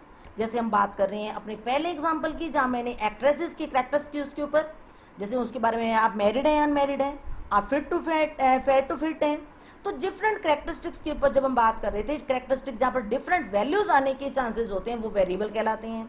Values जैसे हम उसी एग्जांपल की बात करें, मैंने पूछा आर यू मैरिड, तो मैरिड और अनमैरिड, अगर मैरिड को मैं कोड दे दूं 1 और अनमैरिड को दे दूं 2, तो ये जो पॉसिबल वैल्यू कितनी पॉसिबिलिटी है, क्या क्या आ सकता है, 1 भी आ सकता है, 2 भी आ सकता है। फिर सामने वाला पर्सन पर्टिकुलर स्कोर जो उसका आ रहा है, उस पर्सन का जो रिप्लाई आ रहा है वो मेरा स्कोर कहलाता है। इसको डिटेल में समझते हैं। देखिए यहाँ पर ये वेरिएबल है, कंडीशन और कैरेक्टरिस्टिक्स दैट डिफरेंट वैल्यूज। यहाँ पर किसी चीज़ का एग्रीमेंट लेवल पूछा गया कि आप स्ट्रॉन्गली एग्री हैं, न्यूट्रल हैं, डिसएग्री हैं, स्ट्रॉन्गली एग्री हैं। कितनी ऑप्शंस हैं? 5। तो ये मेरी वैल्यूज़ कितनी हो जाएंगी 5। अगर मैं जेंडर के ऊपर पूछ रही हूँ मेल फीमेल, तो मेरी वैल्यूज़ कितनी हो जाएंगी 2, तो वो क्या है 1 और 2 कोडिंग की फॉर्म में। रिलीजन पूछा हिंदू मुस्लिम सिख क्रिश्चियन, तो कितनी वैल्यूज़ है 4, तो यहाँ पर वैल्यू आ जाएगा 4। ये वेरिएबल है, ये वेरिएबल की कैटेगरीज हैं, ये उसकी वैल्यूज़ हैं। एक पर्सन जैसे उस बात के लिए कहते हैं मैं एग्री हूँ, तो उसका स्कोर क्या हो जाएगा 2। अगर वो पर्सन कहते हैं मैं मेल हूँ, तो मेल के लिए क्या है 1। अगर वो कहते हैं मैं सिख हूँ, तो 6 के लिए स्कोर क्या है 3। तो ये उस पर्सन का, पर्टिकुलर पर्सन का स्कोर कहलाएगा उस वेरिएबल के ऊपर। सिलेक्शन ऑफ स्केल, यानी हमने डिफरेंट टाइप्स ऑफ स्केल तो पढ़ लिए, हम किस स्केल पर डेटा कलेक्ट करें। जैसे मुझे इनकम पूछनी है, इनकम मैं रेशो स्केल पर पूछूं या ऑर्डिनल स्केल पर पूछूं। As far as the dependent variable is concern always implies highest level of measurement, क्योंकि जब मैंने हाईएस्ट लेवल पर डेटा कलेक्ट किया तो उसको मैं ऑर्डिनल में भी कन्वर्ट कर सकती हूँ, मैं उसको इंटरवल में भी कन्वर्ट कर सकती हूँ। लेकिन कई बार मेरा क्वेश्चन, मेरा डेटा इतना सेंसिटिव होता है कि सामने वाला इनकम के बारे में, टैक्स के बारे में मुझे इन्फॉर्मेशन नहीं देना चाह रहा, या कई बार हमारा डेटा रेशो स्केल पर अवेलेबल ही नहीं होता। जैसे मैंने जेंडर पूछा, मैंने मैरिटल स्टेटस पूछा, मैंने रेजिडेंस पूछा, तो वो डेटा अनअवेलेबल है, तो वहाँ पर तो नॉमिनल और ऑर्डिनल के ऊपर ही डेटा कलेक्ट करना पड़ेगा। Try to find established valid and reliable measures rather than inventing your homemade। यहाँ पर अपनी कोई, जैसे हम घर में कुकिंग में अपनी रेसिपी ट्राई करते रहते हैं, रेसिपी ट्राई नहीं करनी, होममेड मेजर नहीं करनी, जो हमारे फिक्स्ड हैं, जो रूल्स हैं, जो स्टैंडर्डाइज्ड हैं, जो यूनिफॉर्म है, उन्हीं स्केल्स को यूज़ करना है। Ratio can be recorded to ordinal, जैसे हम बेब एग्जाम्पल समझ भी चुके हैं कि मैंने इनकम पूछी, मैंने हाइट पूछी, हाइट को बाद में मैंने कैटेगरीज में कन्वर्ट कर दिया, कैटेगरीज में कन्वर्ट करने का मैंने ऑर्डिनल में डाल दिया। However the other way around is impossible. मैंने अगर कैटेगरीज में पूछी थी, कैटेगरीज से रियल डेटा लाना मुश्किल है, लेकिन रियल से कैटेगरीज में कन्वर्ट कर सकते हैं। You can not record ordinal variables into quantitative one. Can use higher version as lower version. Example से समझते हैं, मेरे पास 2 मोबाइल हैं, एक एंड्रॉयड है और एक कीपैड है। फ्रेंड्स, हम सबको मालूम है इसके अंदर हम यूट्यूब, व्हाट्सएप, फेसबुक सब चला सकते हैं, लेकिन इस जो मोबाइल के कम फीचर हैं। मेरी मदर के पास, मैंने अपनी मदर को बड़े खुश रहकर एंड्रॉयड मोबाइल लेकर दिया। एंड्रॉयड मोबाइल लेकर देने पर वो तो इसमें फेसबुक, व्हाट्सएप, उनकी एज मैटर भी करती थी, उनका टेस्ट मैटर भी करता था, वो इसका कोई फीचर यूज़ नहीं करती थी, सिर्फ फ़ोन अटेंड करने के लिए यूज़ करती थी। तो मैंने तो उनको क्या कहा, मम्मी आपने तो एंड्रॉयड मोबाइल को कीपैड मोबाइल बना दिया। लेकिन अगर मेरे पास कीपैड मोबाइल है, लेकिन मैं कीपैड मोबाइल को एंड्रॉयड नहीं बना सकती, लेकिन एंड्रॉयड मोबाइल को कीपैड मोबाइल की तरह, लोअर वर्जन की तरह यूज़ किया जा सकता है। तो फ्रेंड्स, लोअर को अपर की तरह यूज़ नहीं किया जा सकता, लेकिन अपर को लोअर की तरह यूज़ किया जा सकता है। तो फ्रेंड्स, हमारे डेटा के बीच में भी यही था, मेजरमेंट हायरार्की। तो हम बात कर रहे थे कि जो नॉमिनल है उसमें सबसे कम फीचर हैं, तो यहाँ पर जो साइन मैंने लगाया है, ये हायरार्की जो लगाई है फीचर्स के बेसिस पर लगाई है। नॉमिनल में सबसे कम फीचर, ऑर्डिनल में उससे ज़्यादा, इंटरवल में उससे ज़्यादा और रेशो में सबसे ज़्यादा। Methods applicable for one type of variable can be used for the variable at the higher level too, but not lower levels. For example, method specifically design for ordinal level. मैंने friends आपको बताया है कि ordinal scale के लिए अलग tool technique है, nominal के लिए अलग हैं। तो यहाँ पर जो लिखा हुआ है, method specifically design for ordinal data should not be used for nominal variables, but method design for nominal.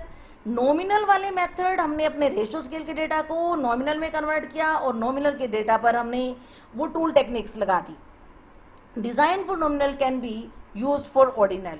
However, it is good to keep in mind that such analysis method will be less than the optimum, as it will not be using the fullest amount of information available in the data। तो अगर हम ordinal scale पर nominal scale के tool technique apply तो कर देते हैं, tool technique apply करने पर उसकी कुछ इंफॉर्मेशन हम यूज़ नहीं कर पाएंगे, फुलेस्ट लेवल तक यूज़ नहीं कर पाएंगे।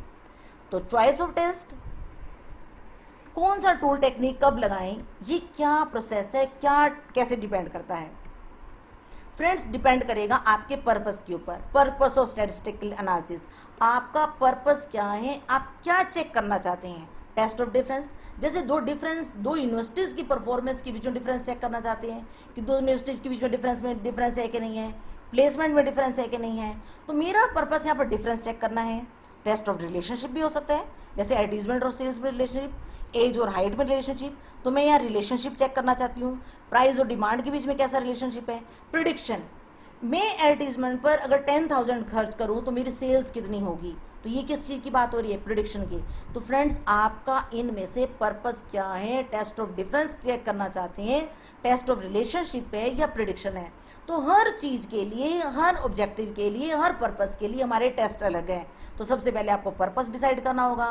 पर्पस के साथ लेवल ऑफ मेजरमेंट, आपने पर्पस डिसाइड हो गया, आपने क्वेश्चनियर बनाना है। क्वेश्चनियर में क्वेश्चन पूछने का तरीका, जैसे आपने इनकम पूछनी है, आप low level income, lower middle class में आते हैं, अपर मिडिल क्लास में है, तो आप इस क्वेश्चन को ऑर्डिनल लेवल पर पूछ रहे हो या एग्जैक्ट इनकम पूछ रहे हो। जैसे मैंने डेट ऑफ बर्थ की बात की, जैसे मैंने एज की बात की, आपके क्वेश्चन पूछने का मेजरमेंट क्या है, ये भी एक स्टेप रहता है टूल टेक्निक को डिसाइड करने में, क्योंकि नॉमिनल, ऑर्डिनल, इंटरवल, रेशो सबके और उनके कॉम्बिनेशन के हमारे टूल टेक्निक्स अलग हैं।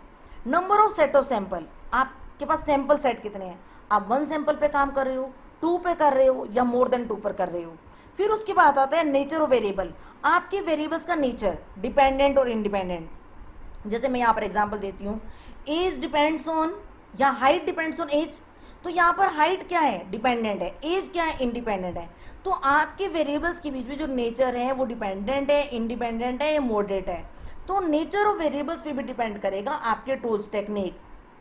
Parametric test versus non parametric test, अगर आपका डेटा कुछ जो पैरामीट्रिक टेस्ट की कंडीशंस हैं, नॉर्मेलिटी की, होमोजेनिटी ऑफ वेरिएंस की, अगर उन कंडीशंस को फुलफिल करता है और वो आपका डेटा रेशो स्केल पर है। देखो फ्रेंड्स, अगर आपका डेटा नॉमिनल और ऑर्डिनल स्केल पर है तो आप पैरामीट्रिक टेस्ट लगा ही नहीं सकते।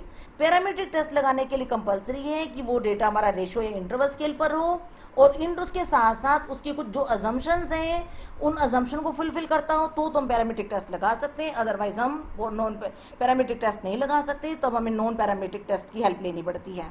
तो फ्रेंड्स, ये जो लेवल ऑफ मेजरमेंट का जो मैंने टॉपिक कवर किया है, level of measurement choice of test के बीच में बहुत बड़ा रोल प्ले करता है कि हम पैरामीट्रिक टेस्ट लगाएं या नॉन पैरामीट्रिक टेस्ट लगाएं। फ्रेंड्स, ये जो मेरे पास डेटा था डिफरेंट एक्ट्रेसेस का, जब मैं वेट की बात करती हूँ तो मैं यहाँ पर अगर चेक करूँ ये वेट मैंने कैसे मेजर किया, रेशियो लेवल पर किया है। फुटवियर साइज, देखो फुटवियर साइज, अब हम यहाँ पर देखना चाहिए कि जो फुटवियर साइज है 0 मेरा ट्रू 0 है, एज्यूम्ड है, एज्यूम्ड है ना, ये मेरा 0 जो है एज्यूम्ड 0 है, ये तो मेरा इंटरवल स्केल का डेटा है।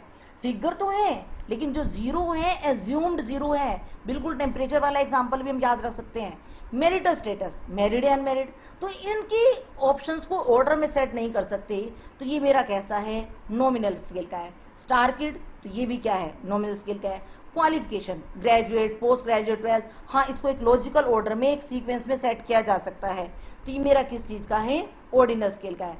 फेयर टू फिट, यस या नो में आंसर है, यस नो से बुरा नहीं, नो यस से बुरा नहीं, कोई इसका कंपैरिजन नहीं, तो ये भी किसका है, नॉमिनल स्केल का है। अगर मैं उनकी हॉबीज की बात करती हूँ, ये ओपन एंडेड क्वेश्चन था, मुझसे सिंगिंग बताया, राइटिंग पॉइंट्स बताया, योगा बताया, तो ओपन एंडेड क्वेश्चन था, लेकिन मेरा आंसर किस में आ रहा है, वर्ड्स में आ रहा है, वर्ड्स में आ रहा है, क्वालिटेटिव है, तो ये मेरा नॉमिनल स्केल का क्वेश्चन है। तो फ्रेंड्स, हमारे क्वेश्चनियर के अंदर ये स्केल्स बहुत मैटर करते हैं कि हमने क्वेश्चन किस स्केल पर पूछे हैं, आंसर किस स्केल्स पर आ रहे हैं। फ्रेंड्स, इसके अंदर मैंने कुछ इमेजेस यूज़ की हैं, उस इमेजेस का रेफरेंस ये है। थैंक्स करती हूँ इन सब साइट्स को जिन्होंने मेरी प्रेजेंटेशन को इतना सुंदर बनाया। और यहाँ पर मैं एक और बात कहना चाहूँगी, special thanks to Neeraj sir जिन्होंने मुझे इस पूरे लेक्चर के लिए बहुत अच्छे से गाइड किया। Hope so now you are familiar with the skills. Keep learning, happy learning. Thank you, have a nice day.